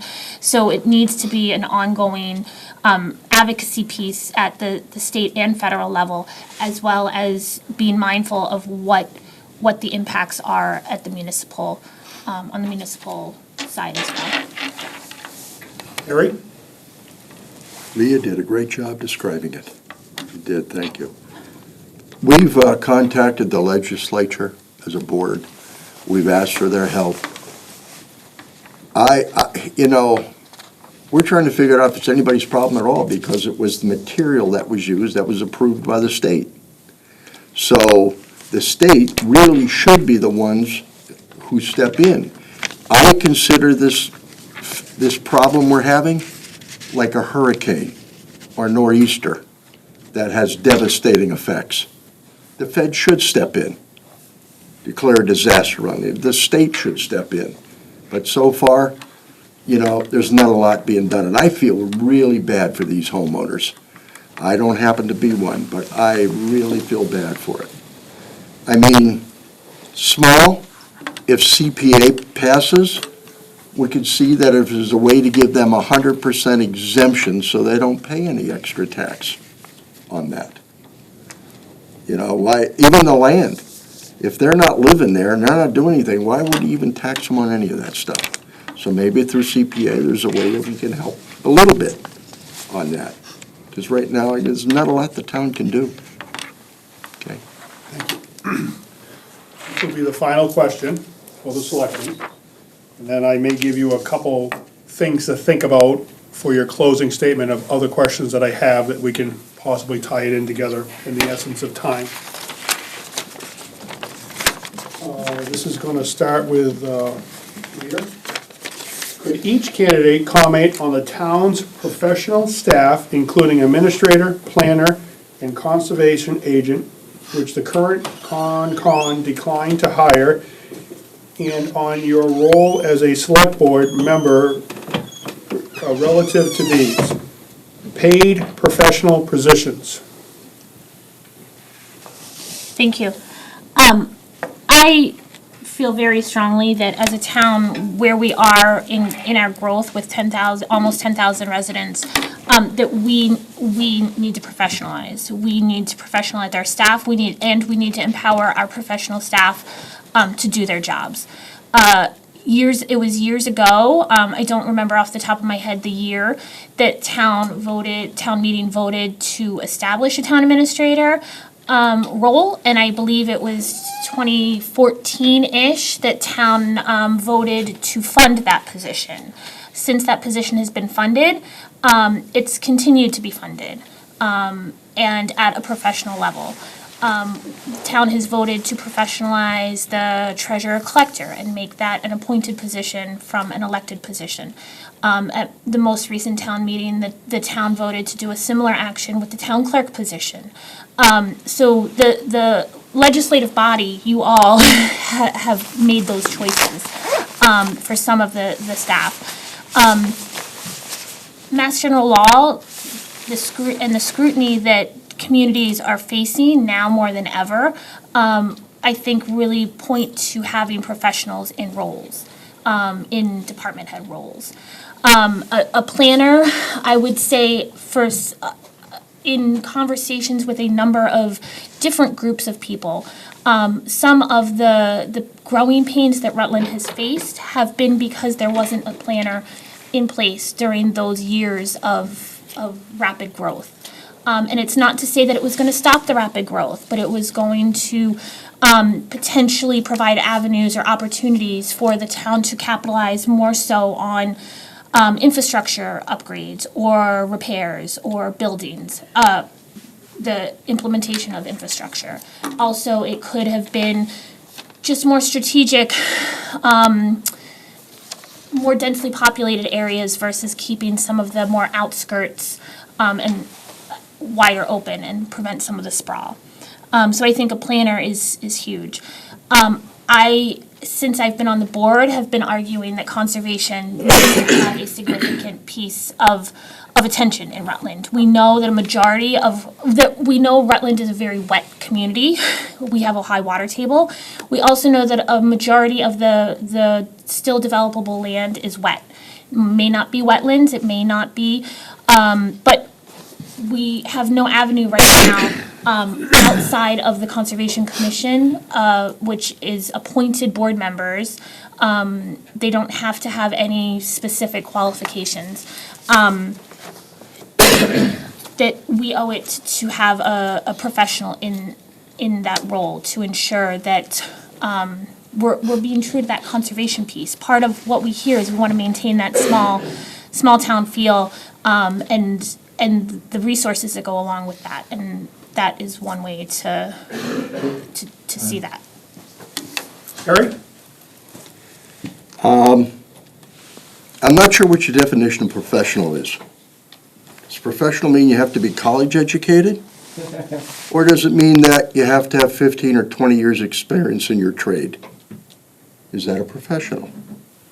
Do we have people who have been on committees for many, many years who understand? Is that professional?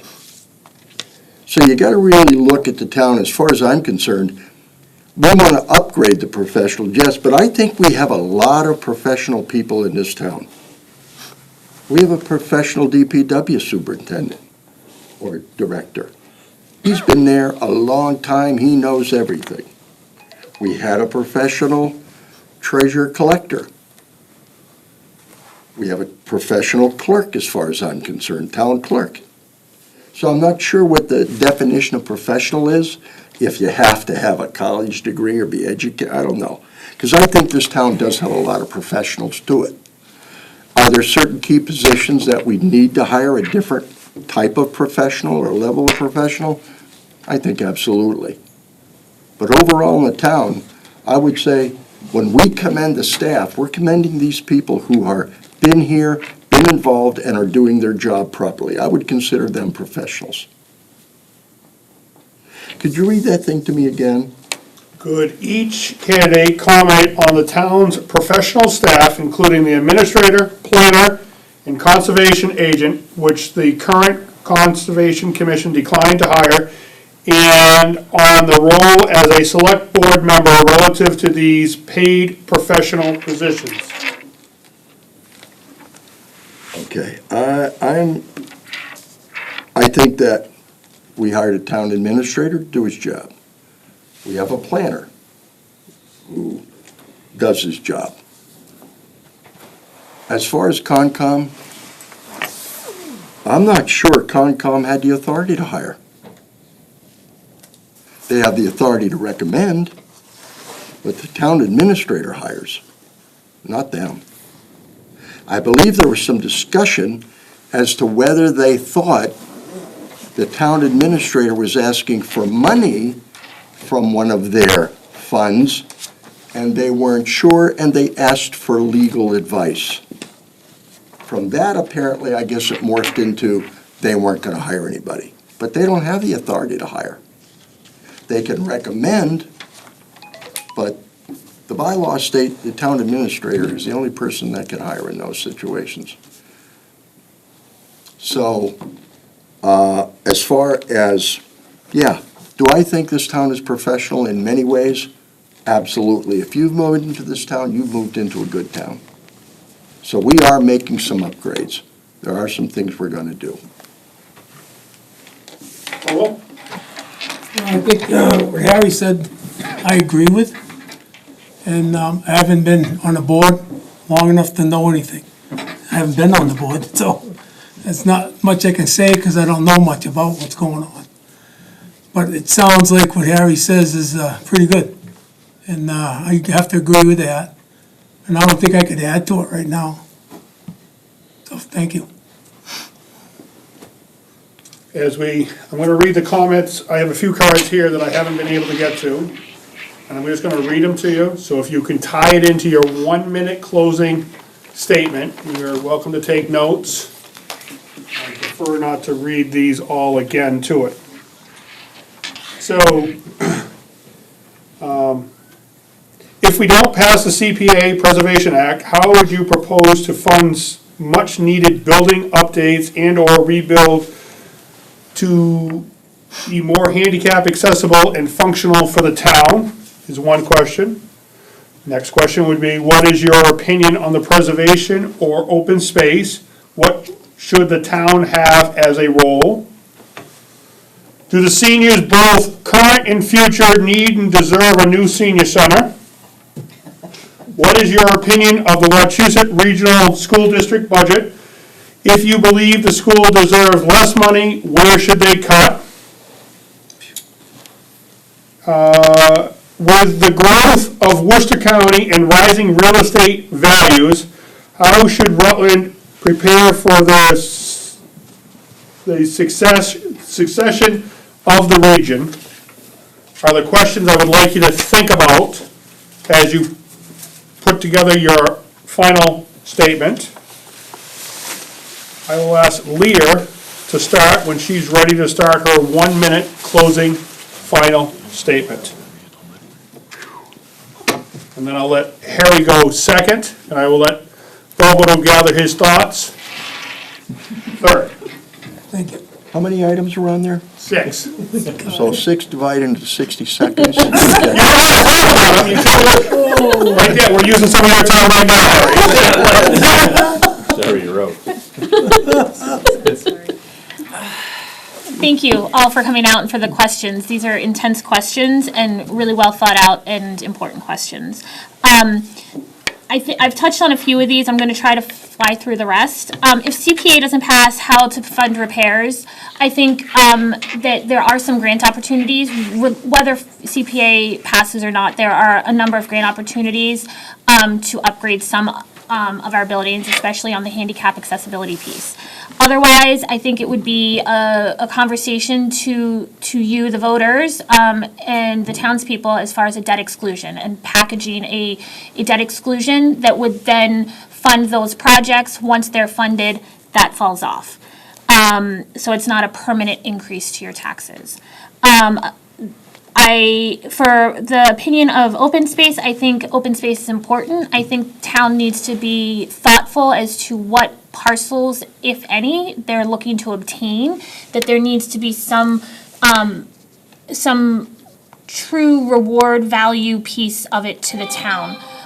We know a lot of them, there's conversations. Oh, no. I can talk fast, I'm not that fast. Senior center, yes, I spoke that we need a senior center. WRSD budget, I think, is fair, given the number of students that it educates, and I talked about ongoing conversations with that.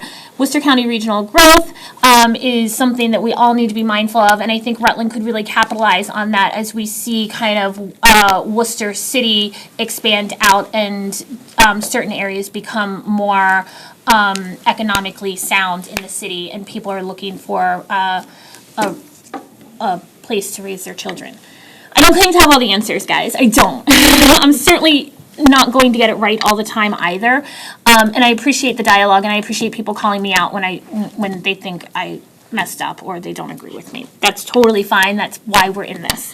I do promise that I view municipal government to be nonpartisan. I feel very, very strongly that it's not a left, right, or center thing. We all need to be doing it for what's best for town and all of town. Thank you. We went over a little bit, but That's since right. Can I use 5 seconds of my time for you to review those? I mean, I got. your time starts now. Go. You have 2 minutes Warren? and 20 seconds. So, what is your opinion of the Westchester School District Got budget? it. Yep. Real estate values. Yep. Yep. Do the seniors need a new building or not? Yep.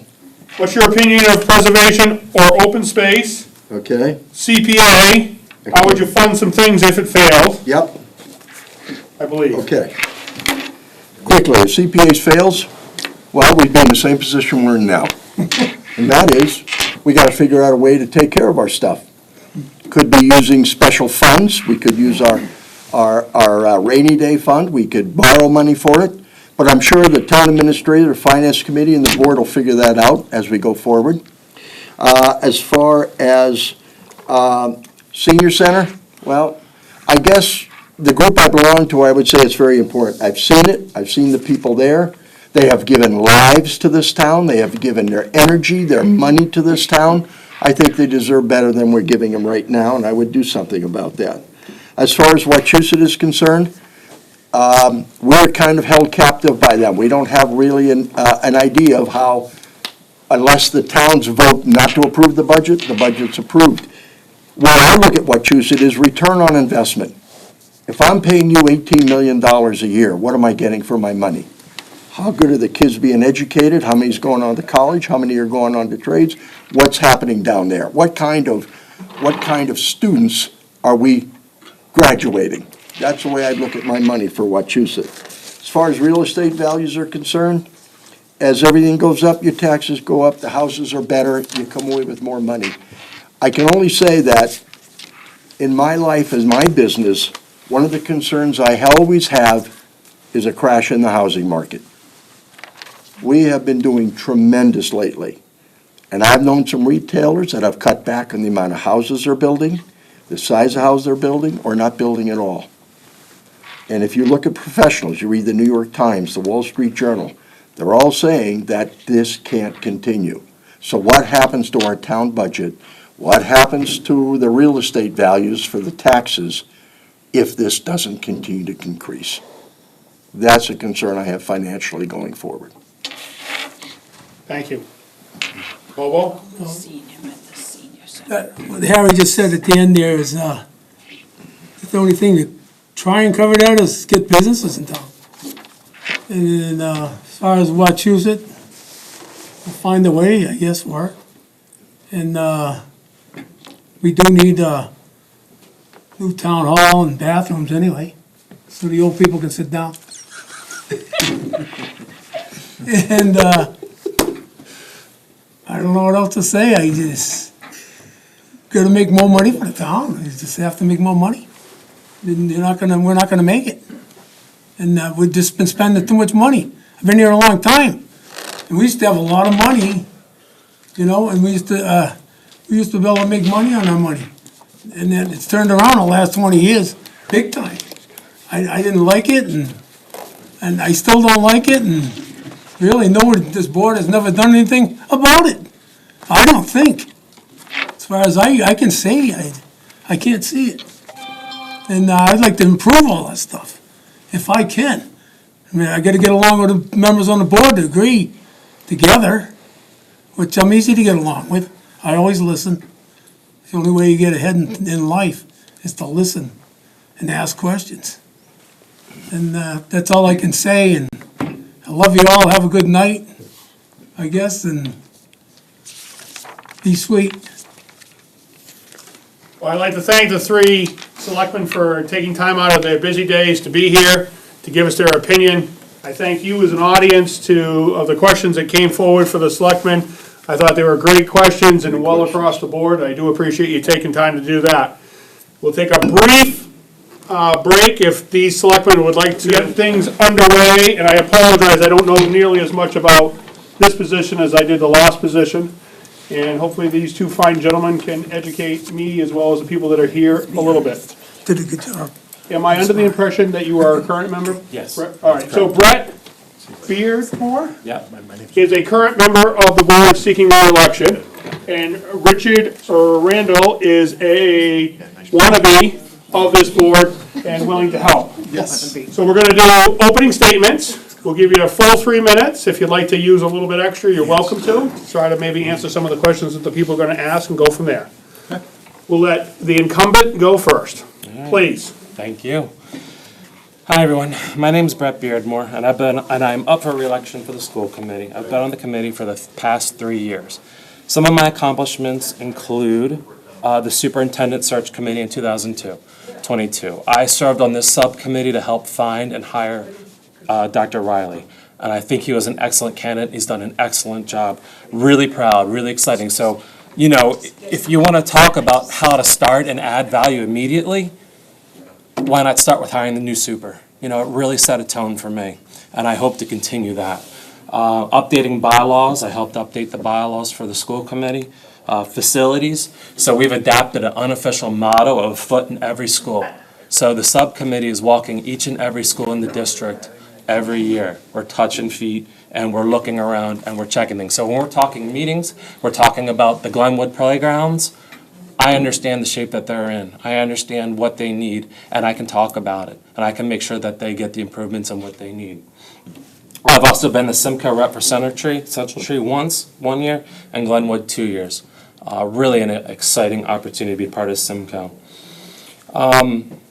You know, I'm glad to see opponent running. I'm glad to see Rich here. I invite others to really roll and volunteer. I love the town of Rutland. There's tons of opportunities. There's plenty of ways of contributing, so I'd like to see it. I'd love to see it. I've been in Rutland for approximately 9 years. I've been in Massachusetts 11 years. I'm originally from Baltimore. I have 2 children. I have a daughter who's 13 years old at Center Tree, and my son is 9, and he's on an IEP at Glenwood.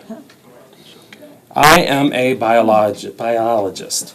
I work in the biotech industry, so I'm educated and trained of getting biologic-based medicines approved by the FDA, not just locally, not just in the country, but globally. If you've heard of Keytruda or Entivio, you've seen commercials for them. I help the manufacturing for those processes, so I know the laws and regulations that goes into that.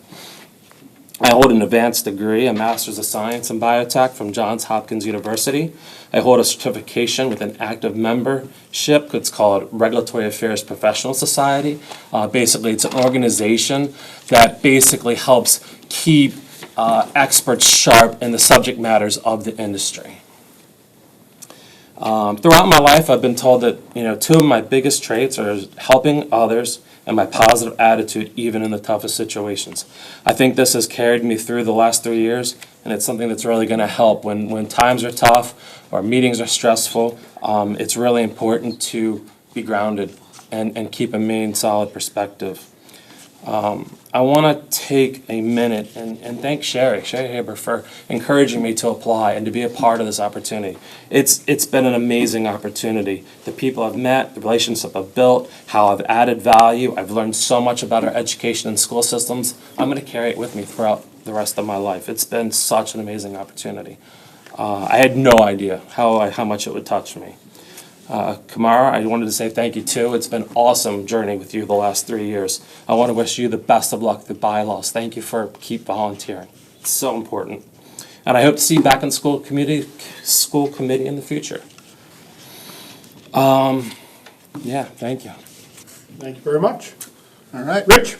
Yeah, so Rich Randall. I moved to Rutland back in June of 2020. Previous to that, we spent about 10 years as a family in Leominster. So I have a wife and 2 kids, Reese and Brody. Reese is an 8-year-old. She's at Naquag. And my 11-year-old son, Brody, is at Glenwood. He'll be going to Center Tree next year. So yeah, I initially came to Rutland, and one of the things that I had done is I saw that there was a need for some logical representation on the school board or school committee. I don't know if you remember back in the 2020 timeframe, there was a lot of, I'll say it, invasion on some personal freedoms and personal rights as far as forcing kids to wear masks and to go to school. There was floating ideas of forcing kids to get vaccines to go to school to get an education. And that really was what lit the fire under me, because I'm here for the kids and for the parents. The kids and the parents need to make up their own decisions. A committee does not make a decision for the general public. They can provide guidance and policies for how the district should be operating, but for personal choice, that's with the family. So I want to make that point. And what reinvigorated me to run again, so I ran in, what was it, May of 2020? And I lost by 64 votes. And there was 2 incumbents I was running against. So I plan to kind of rehash that campaign, and I'm running again for election this May. So if you want logical, common sense, backed with strong morals, I would vote for Rich Randall, because I will be a great representative for the parents and the kids within this community. Thank you. Questions are coming in already.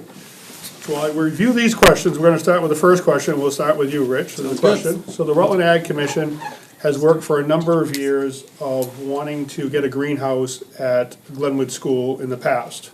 Yep. There is a greenhouse currently at Naquag School that was built back when I was in high school many moons ago, that was built by the FFA program.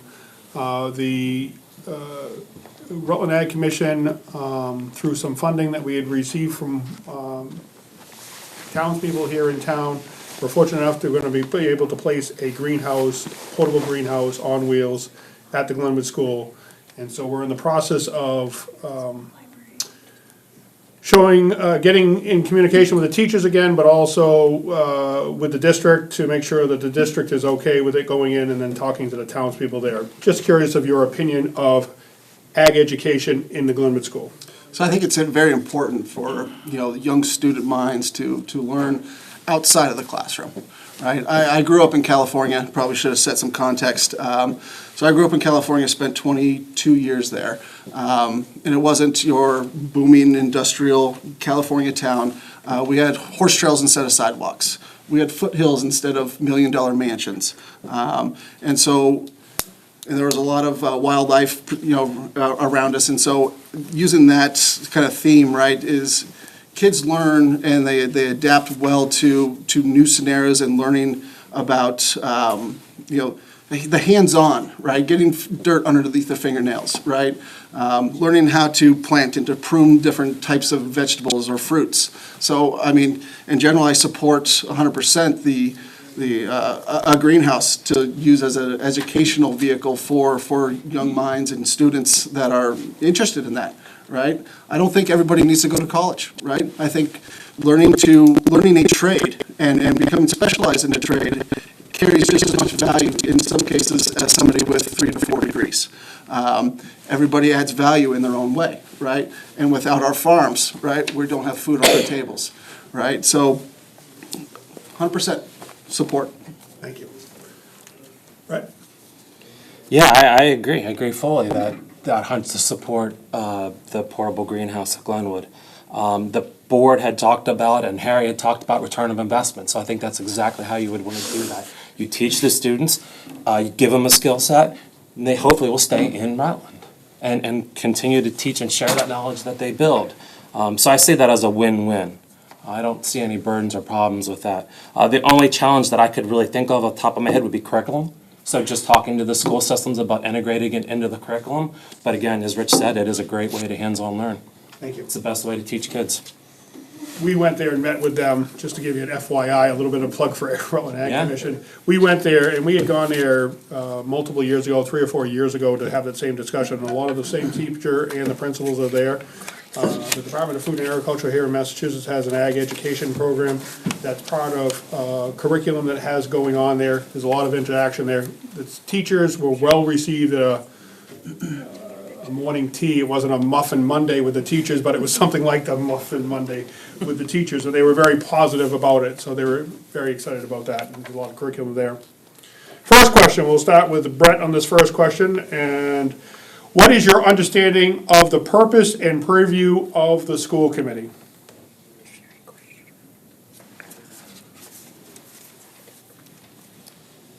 You know, Rich touched on the purpose and purview in, I think, his opening sentence when he talked about policies. It is largely policies. Yes, it is budget. Yes, it is checks and balances. Those are the 3 key points I would say for the school committee. It's a way for the administration to, make sure that they're on the right track and to get feedback from the board. But it really has to be a balance between the 2 systems. Thank you. Rich? Yeah, so purpose of the school committee? What is the understanding of the purpose and purview of the school committee? Yeah, so by trade, I'm an industrial engineer, so I'm a process-driven guy. In my professional life, I untangle big, gnarly spider webs of problems for clients, and I do that through a process-driven approach. So not being on the board currently, obviously I got to do some education, I got to learn, and I got to figure out the process. And part of that, though, I think, from a policy standpoint, I think one of the main things we need to focus on, right, because we have a lot of number crunchers and people in government that, handle checks and balances and financial budgets of that nature. I think the school committee, in essence, should be really safeguarding our children, right? And one of the ways you do that is through security, right? And making sure the kids feel safe, right? And I know for a fact that as of late, there have been some less desirable activities, let's say, occurring at Center Tree. And so, Brett had made the comment that the committee makes does walking tours and sees what's going on day to day with some of these schools. I would almost challenge the current committee members. Have you seen what's going on in the bathrooms of Center Tree? Probably not, or else we wouldn't have seen the email that came out yesterday. Okay. Funny you made that comment. The next question right here is, I don't know whether you wrote the question or not. I did not. At the high school, the kids have had a hard time getting in the bathroom to use the bathroom because the stalls are filled with kids vaping. Without adding a burden to the teachers, how can we better address this problem? And we're Yeah. gonna start with you first, Yeah, please. perfect. Yeah, so actually, I've talked with some of my close friends in the community who have kids at Wachusett, have kids at Center Tree, have kids at Glenwood and Naquag. As these kids are maturing and we're getting into that 6th, 7th, 8th grade, and obviously your anatomy changes as you get into those higher levels, and especially as you get into high school, right? So people are going to start looking at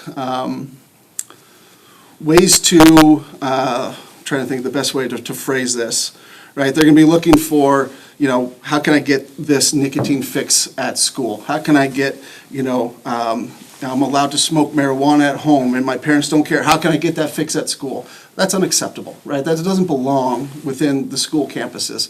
And so I think what is needed is either a reinvestment in school resource officers, or we need to be, bolstering administrators, kind of policing or monitoring what is occurring and happening inside of these bathrooms during, the different, periods, and when people are, the high volume, high traffic types of events within the school day.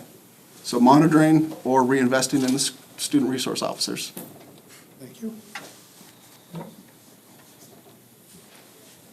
So the bathrooms are a tough issue. They're a tough issue because of privacy, right?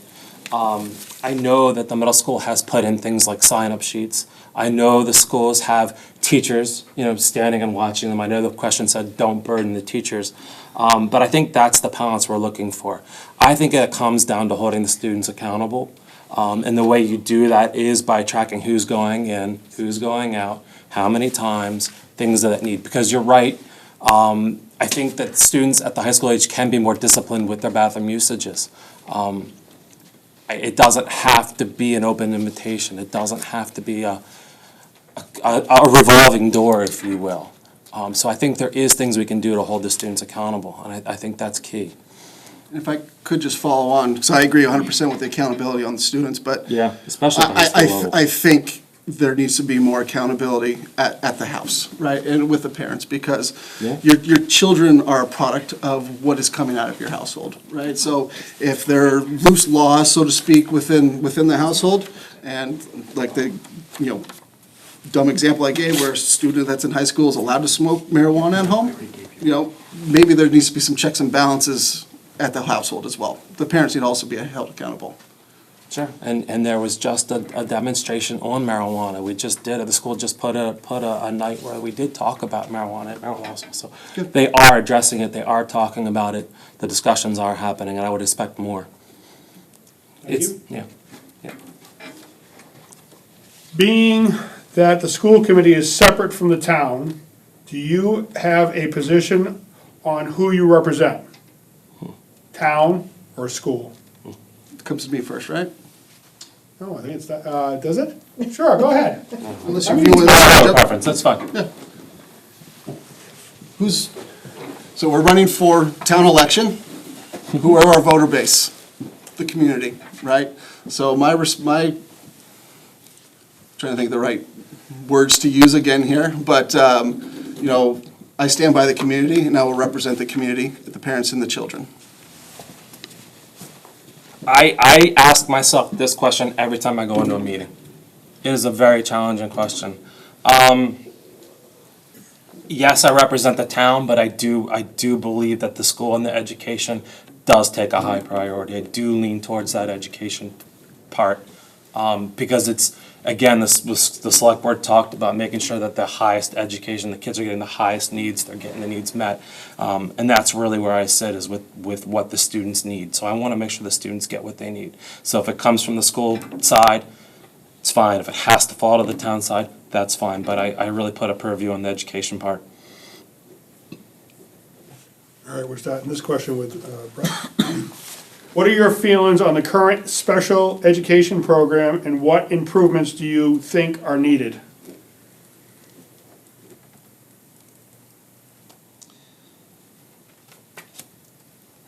Now that the budget work has calmed a bit, I think the next step for the school committee is with the special education.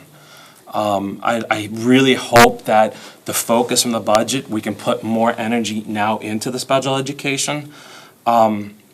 I think we're in early stages when it comes to the special education area and curriculum, just like we were 2 and 3 years ago with the budget. We discussed last night about what the first steps and next steps are going to be, and I think an evaluation and a plan needs to be put together. I don't think that this is going to be an overnight answer. I think this is something that's going to need a plan in a long-term way. Immediately, you have to look to the curriculum and the teachers, and you have to look at the amount of time these kids are getting in the classroom. I think those are where I would start, though. I think it's really important that, because again, my son is on an IEP. I understand the time he spends outside of the classroom. I think ensuring that he's in the classroom gets better inclusiveness, better education, and he can thrive better. So those are my thoughts. Yeah, so not currently being on the committee, I do need to learn and kind of get grounded with where we're at with the current support and for the pupils that are in the special education. They have those needs. Fully support, being able to, provide, those students with special needs that they can receive, adequate support. I think the committee's responsibility, again, is at the policy level. I think they can help influence, to ensure that the pupil services policies, and I can't remember exactly what code that is it 6500? I'm not sure. But anyway, we've got to make sure that the pupil services account for that. And if we have glaring gaps in, let's say, student needs versus budget, right, there needs to be some kind of reconciliation, right? And I'm not here to, wave a magic wand and say that gap's immediately going to get closed, but you need to perform some kind of an assessment to figure out what our current state is, what are the gaps, and then prioritize those gaps. And doing that either through some form of social polling, right? So the question to some of the selectmen was, how can we get some more social media influence for the town? Maybe when we have these hot topics, maybe there are, we're getting in touch with the Watch You Chat moderator, and we're coming up with a poll, right? These are the priorities that we have. What does the community feel, right? And that gives, I think, gives everybody a voice, right? Whether or not you have a child or you have a family member that is in that has that circumstance or not, right? So you give the community and the voter base, a voice to prioritizing some of these things. Thank you. We'll start with you this time, Rich. Yep. What do you know about the conditions of the Rutland School Building? AKA, how many 5-gallon buckets are around on Randy? Oh, that was me. So my daughter being at Naquag, it is very apparent that I think the school is undersized and it is dated as a building and as the infrastructure. It'd be great if they could run, a gym class without having to reshuffle that gym to be also the school lunchroom, also where concerts are occurring, right? And kind of taking maybe some of that burden off of the faculty and having more dedicated spaces for certain activities and events. Fortunately, having a son at Glenwood is a great school, right? From what I can see and what outside, inside, infrastructure-wise, it's in pretty good shape and it's a newer building. Center Tree, and again, I don't have kids there yet, so I can't necessarily speak to the conditions of the building, other than, so I know some of these schools are dated, especially Naquag. I like Naquag, gotta go easy. Brett? Yeah, the schools do need work, but it's nice to see that improvements are being made on a yearly basis. And it's nice to see the administration taking the facilities really as a priority. It's very clear that they're working to get carpets replaced, security systems updated, things of that nature. But I do think we need a two-pronged approach, whereas, yes, we're doing the short-term fixes to maintain the schools, but we need to work on that long-term vision and plan for our schools. And the facility task force is going to help do that. They're going to help evaluate and put a plan together so we can make sure that we have the right school capacities for our kids. Thank you. We'll start with you, Brett. What books do you think should be banned and why? I could not tell you what books should be banned. I have not seen a list of books. But what I have seen and what has been told to me by the teachers is that they need to be more inclusive. They want to see more people that they connect to. So I wouldn't say ban, I would say making sure these libraries are more inclusive. When I look at these schools, the libraries are an underutilized asset. They sit pretty empty. You can see it when you go in there. They don't have librarians anymore, right? Teachers have to help check out the books or the students are doing it. So it's an area where we can definitely improve. So banning books, right? I don't have a list off the top of my head, but I think an audit should be done within our libraries and see what content in that libraries is appropriate for that age group, right? There's no reason for kids to be exposed to, how can I say this? If you look at a national level, in a lot of communities, you're seeing some of these school districts having books that are, for lack of a better term, pornographic, right? School, parents aren't even allowed to read excerpts from some of these books. And if some of these books are being put into our Wachusett district libraries, I think is unacceptable. I don't think the kids are mature enough to be exposed to that. They're not old enough to vote. They're not old enough to drive a car, right? They're not old enough to do many things that come with the privilege of being an adult, right? So I would flat out say banning books that are divisive and pornographic in nature. Thank you. Rich, we'll start with you. Yep. Do you support hiring more teachers to reduce the student-to-teacher ratio for a better number? Obviously, the easy answer is yes, but going off to the budget level, can the state of Massachusetts, can they afford that budget and having those teachers within the districts? And speaking specifically for Wachusett, I don't have the numbers off the top of my head of per school, per town, this is the student-to-teacher ratio, right? I think that would be, again, the first step, and I'm a process-driven guy, right? Let's make an assessment. What is the current ratio, right? Are we seeing that there are way too many students per teacher? I think in Glenwood, my son's class is less than 20, and my mom was a second grade teacher for her entire adult life. And this was in California. Talk about student ratio. She was one teacher for 40 kids. 25% of those kids, English was not their primary language. Right? And so you can't just make a broad statement and say, oh yeah, it's easy, let's just double the number of teachers, right? Well, you have capacity issues then, right?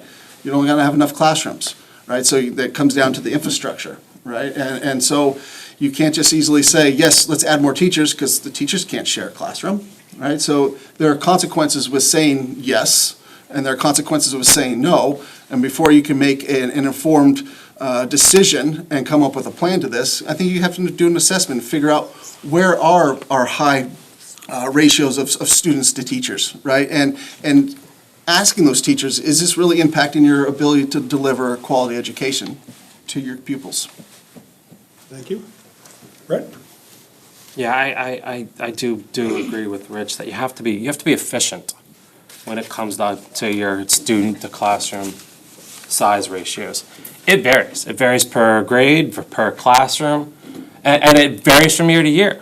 You could have a high, heavy third grade, and then the next year, fourth grade, it may not be that high. So it's something that you have to look at on an annual basis too. I think this is another immediate task for the school committee too, because it impacts things like school choice. These sizes do have an impact to decisions and a financial impact. So, it has to be efficient. Thank you. Next question, we'll start with you, Brett. What is the role of the school committee in mandating what the teachers do, say, and teach? I mean, it goes back to policy. We can advise, we can put policies to set the bar, but it comes down a lot to the administration and how they implement it. So in a full meeting, we can have a dialogue with the administration to make sure that they're on the right track and they're on the right path.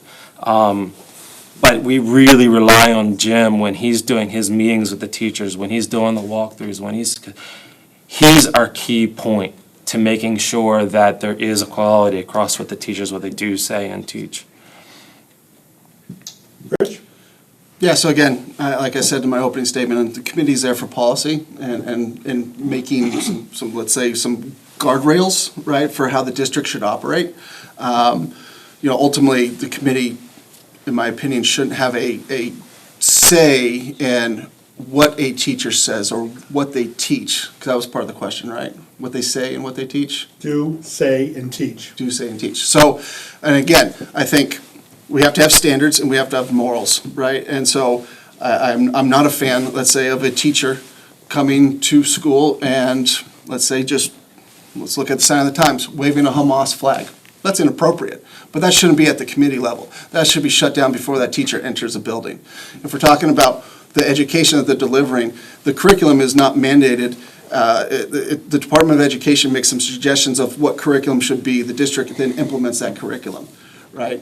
And so what we need to make sure is that the curriculum that's being flowed down and then is further disseminated to our pupils. And again, it's based upon morals and where we're because again, I keep using the word morals because I'm seeing that is degrading in society today. The morality of our society is less than optimal than when I was a kid in elementary school. Okay. You went first. Yeah, I already answered it. I was just checking to make sure you weren't sleeping during class. Got me to freeze though, I almost had a panic attack. What is your understanding of the school meal program throughout the district? Do you ever hear of any complaints or need of improvement? Would you be amenable to making sure fresh, local food is being considered in the menu planning, especially healthier, more nutritious, and taste better? That is a long-winded question, but appropriate for Ag Commission to be asking that question. Sure. I can say it again if you'd like me to. Oh, is it back to me though? I'm thinking about what my kids say about their meals. I know they both eat in school, so it can't be that bad.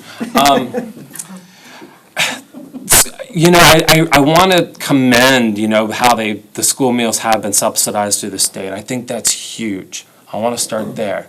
When it comes to quality meals and getting local in, it would be awesome if there was no cost associated. If we could find a way to supplement it locally without a cost, or maybe a feedback where we produce locally from the town, provide it to the schools, and somehow it gets back to the town, and we could get a network balance, I would love it.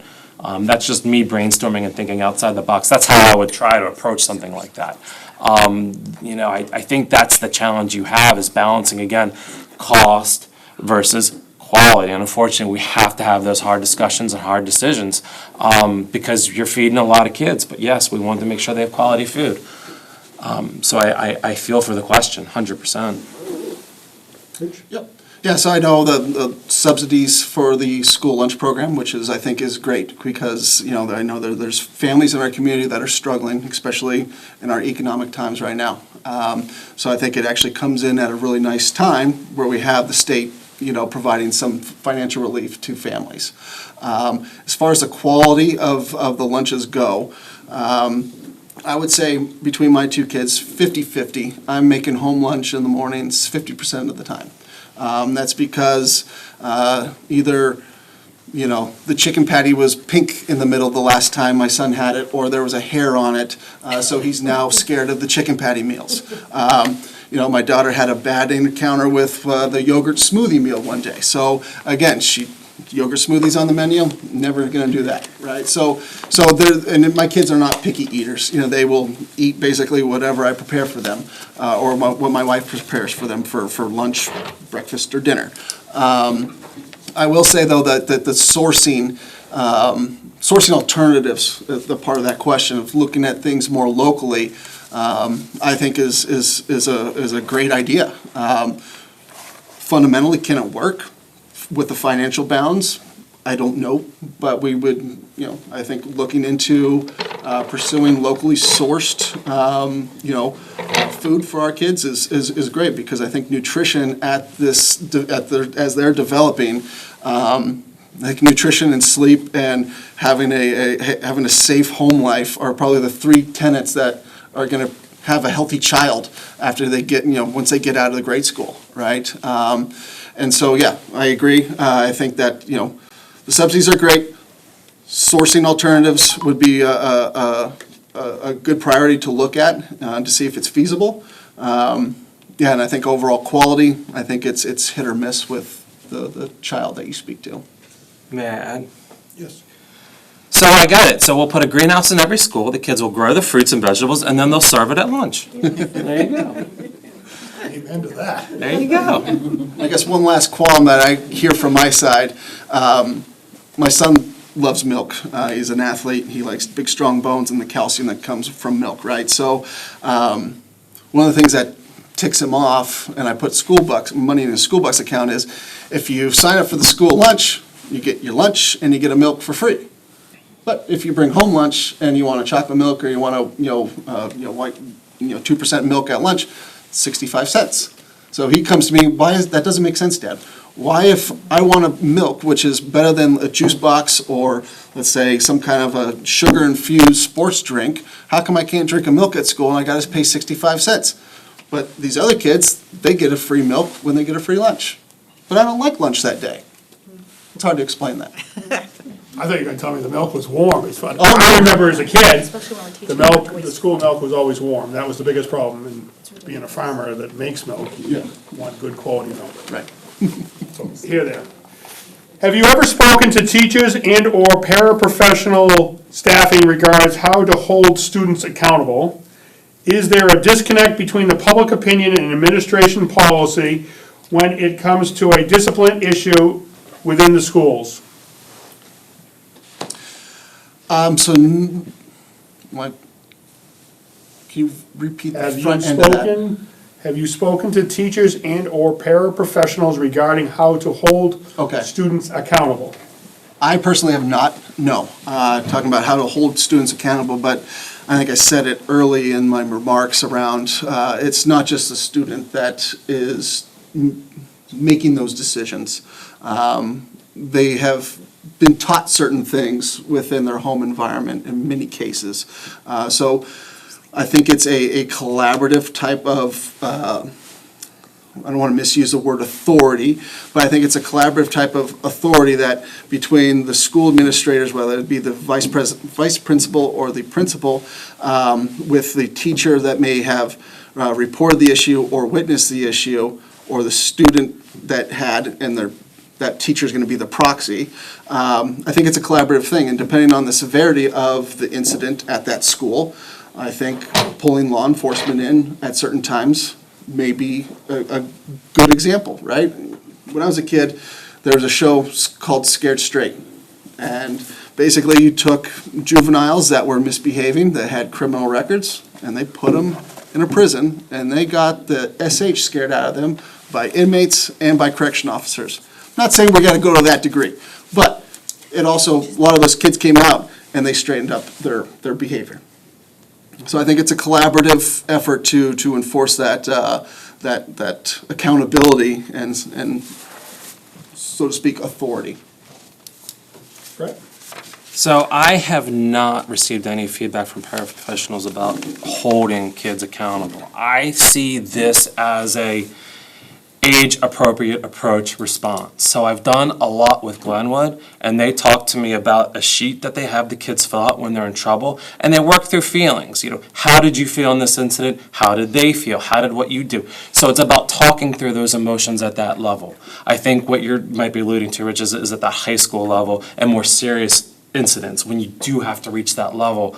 I heard stories, when we were interviewing Dr. Riley, where it's very rare, but it does have to happen. And I have the confidence in the administration that if they have to pull that call, they will make that call. Thank you. Brett, this question will go to you first. What should the district policies be regarding students' gender identity?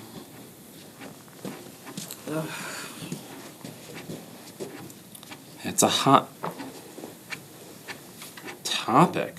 I believe in inclusiveness. I believe in it's important, again, when you go back to an age-appropriate thing, where children should be allowed to experience life and what they go through and how they want to perceive themselves and how they want the world to perceive them. It's a lot for a kid. So I really believe the policies should be inclusive.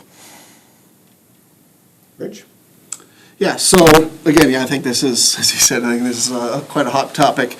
I'll come at this through the lens of student athletics. I think a lot of us have seen at the national level, right, where there are boys competing in girls sanctioned sports. There are instances where middle school girls are not participating in certain track and field events because a boy that identifies as a girl is in that event, participating as a boy in the girls' division. I think we look at this at the micro level within Massachusetts. What was it, about 5 months ago down Swampscott? Field hockey, I believe there was a boy that identifies as a girl that severely injured another player playing in a girls' division. I think you look at the anatomy of a man and a woman, a boy and a girl, were built different. So I think my personal opinion is boys play boys sports, girls play girls sports. Sorry to say it, but that's the last question that we have in front of us at the moment. I'd like to give you a brief moment to think about your closing statement, and I'll give you a heavy minute if you'd like to use it for closing speeches. And whoever would like to go first can go first. How's that? I'm good to go, yeah? Yeah, so, real quick, I do appreciate everybody being here. I appreciate the questions. I have a hard time sitting when I speak. That's not how I do things in my professional life, so I have a hard time doing it for kind of semi-professional position I'll be taking here, hopefully, if you all vote for me and the town votes for me. I do appreciate, again, the questions. I appreciate your attendance. Since I've moved to Rutland in 2020, it's really been it's been a blessing. It's a tight, small-knit community. I know we have some crazy soccer moms out there. Luckily, my kids don't play soccer, but I don't want to have to break into that, that soccer community. But that being said, it is a good town. It's a good community. As we heard in the selectmen session, right? I think if anybody would like a little bit more business in town, so, our students would have maybe a local rec center to go play, so they can do their spring and winter sports in an indoor facility. I'm not running for selectman, so I'll get off that pedestal. But again, I think it's a town where, when times get tough, I think Rutland bonds together, right? I think at the ball field, right, there's that poster, Rutland Strong. Right, and I don't know, I think that sign got put up before I moved into town, but I see that, right? I see that at the Rutland Marketplace, even after it changed hands. You see the same people in there, they're friendly, they're willing to help you out. and whether or not you're at the Rutland Marketplace or you're at Lilac Hedge. You know, a great group of people down there that, you know, that support the community. They provide a facility and a venue for families to go there and relax and hang out. And I think that's the essence of Rutland, right? I look at Lilac Hedge and I look at what they provide, you know, and just people when they're there, I think their stress levels have dropped. I don't know if it's the ice cream or the beer that they're serving or that the food that's coming out of the farm kitchen. I think just the community is so tight-knit that again, you know, I would be honored to be a representative for Rutland on the WRSD School Committee. Thank you. Thank you all. So I hope through the Q&A, you were able to really appreciate how much value I've added in the last 3 years. I hope you really take away that I'm there contributing, I'm there consistently evaluating and being really an active member. I want you to think about, you know, what I've done for the last 3 years, from being a part of hiring Dr. Riley, walking the schools, being a part of Simcoe. I really hope that that's a key takeaway for everyone tonight. And that's what I want to continue to do. If I am reelected, I am determined to keep up with the school facility work. I want to improve the walkways at each of the schools.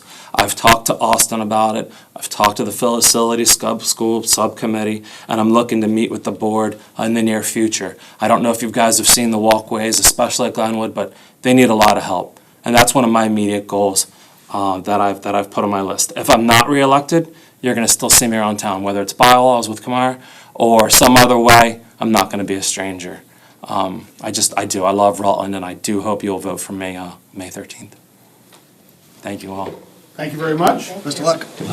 Nice meeting you. Yeah, nice meeting you. So at this time, I'd like to thank the school committee candidates for doing it and voicing great questions from the audience as usual, as we've had tonight. Is there anybody in the audience that would like to speak on behalf of other positions that they're being elected in town that is uncontested? I do have one text that came from Dick Williams, that he is a candidate, a write-in candidate to be considered for planning board. There wasn't nomination papers turned back in for that, and Dickie had been on the planning board for 30 years, and I would like to consider 2 more years, as there is a 2-year seat that is currently up. I'd like to consider for 2 more years. Is much going on that needs to be fixed. Been reading the town report, and I see a lot of things that needs to be done. Thank you very much, Dick Williams. So he'd just like everybody here or on radio to hear that he would like to be considered for a write-in candidate for the 2-year position. Other than that, I didn't have any other communication from any other candidates that came forward to me. Some dates that you need to consider. So obviously, these fine folks here are on Election Day, which is May 13th, which there'll be polls, like usual, that you have an opportunity to vote for selectmen, school committee, planning board, moderator, other positions, but the 2 positions you heard tonight are the positions that have opposition. On May 11th, Saturday, 2 days before the annual election, will be the annual town meeting that will have, I don't know exactly how many warrant articles there are, but there are over 27, to the best of my knowledge, that will be on the annual town meeting that will be at Glenwood School at 6 p.m., I believe, on that night. Also, the Rutland Ag Commission, the host of this event, will be having a meeting an informational meeting about CPA, that the Ag Commission is trying to inform more people to make a decision at your May 11th town meeting, which will be Thursday evening, 2 nights from tonight, in this building, if anybody would like to come and learn more about CPA that night here. It will also be videotaped for future airing in front of that. Other than that, I'd like to thank everybody, the candidates as well as you as the guests and the folks at home listening to the future endeavors of the future of Rutland. Thank you for taking time. Thank you, everybody, for coming. Thank you. Thank you.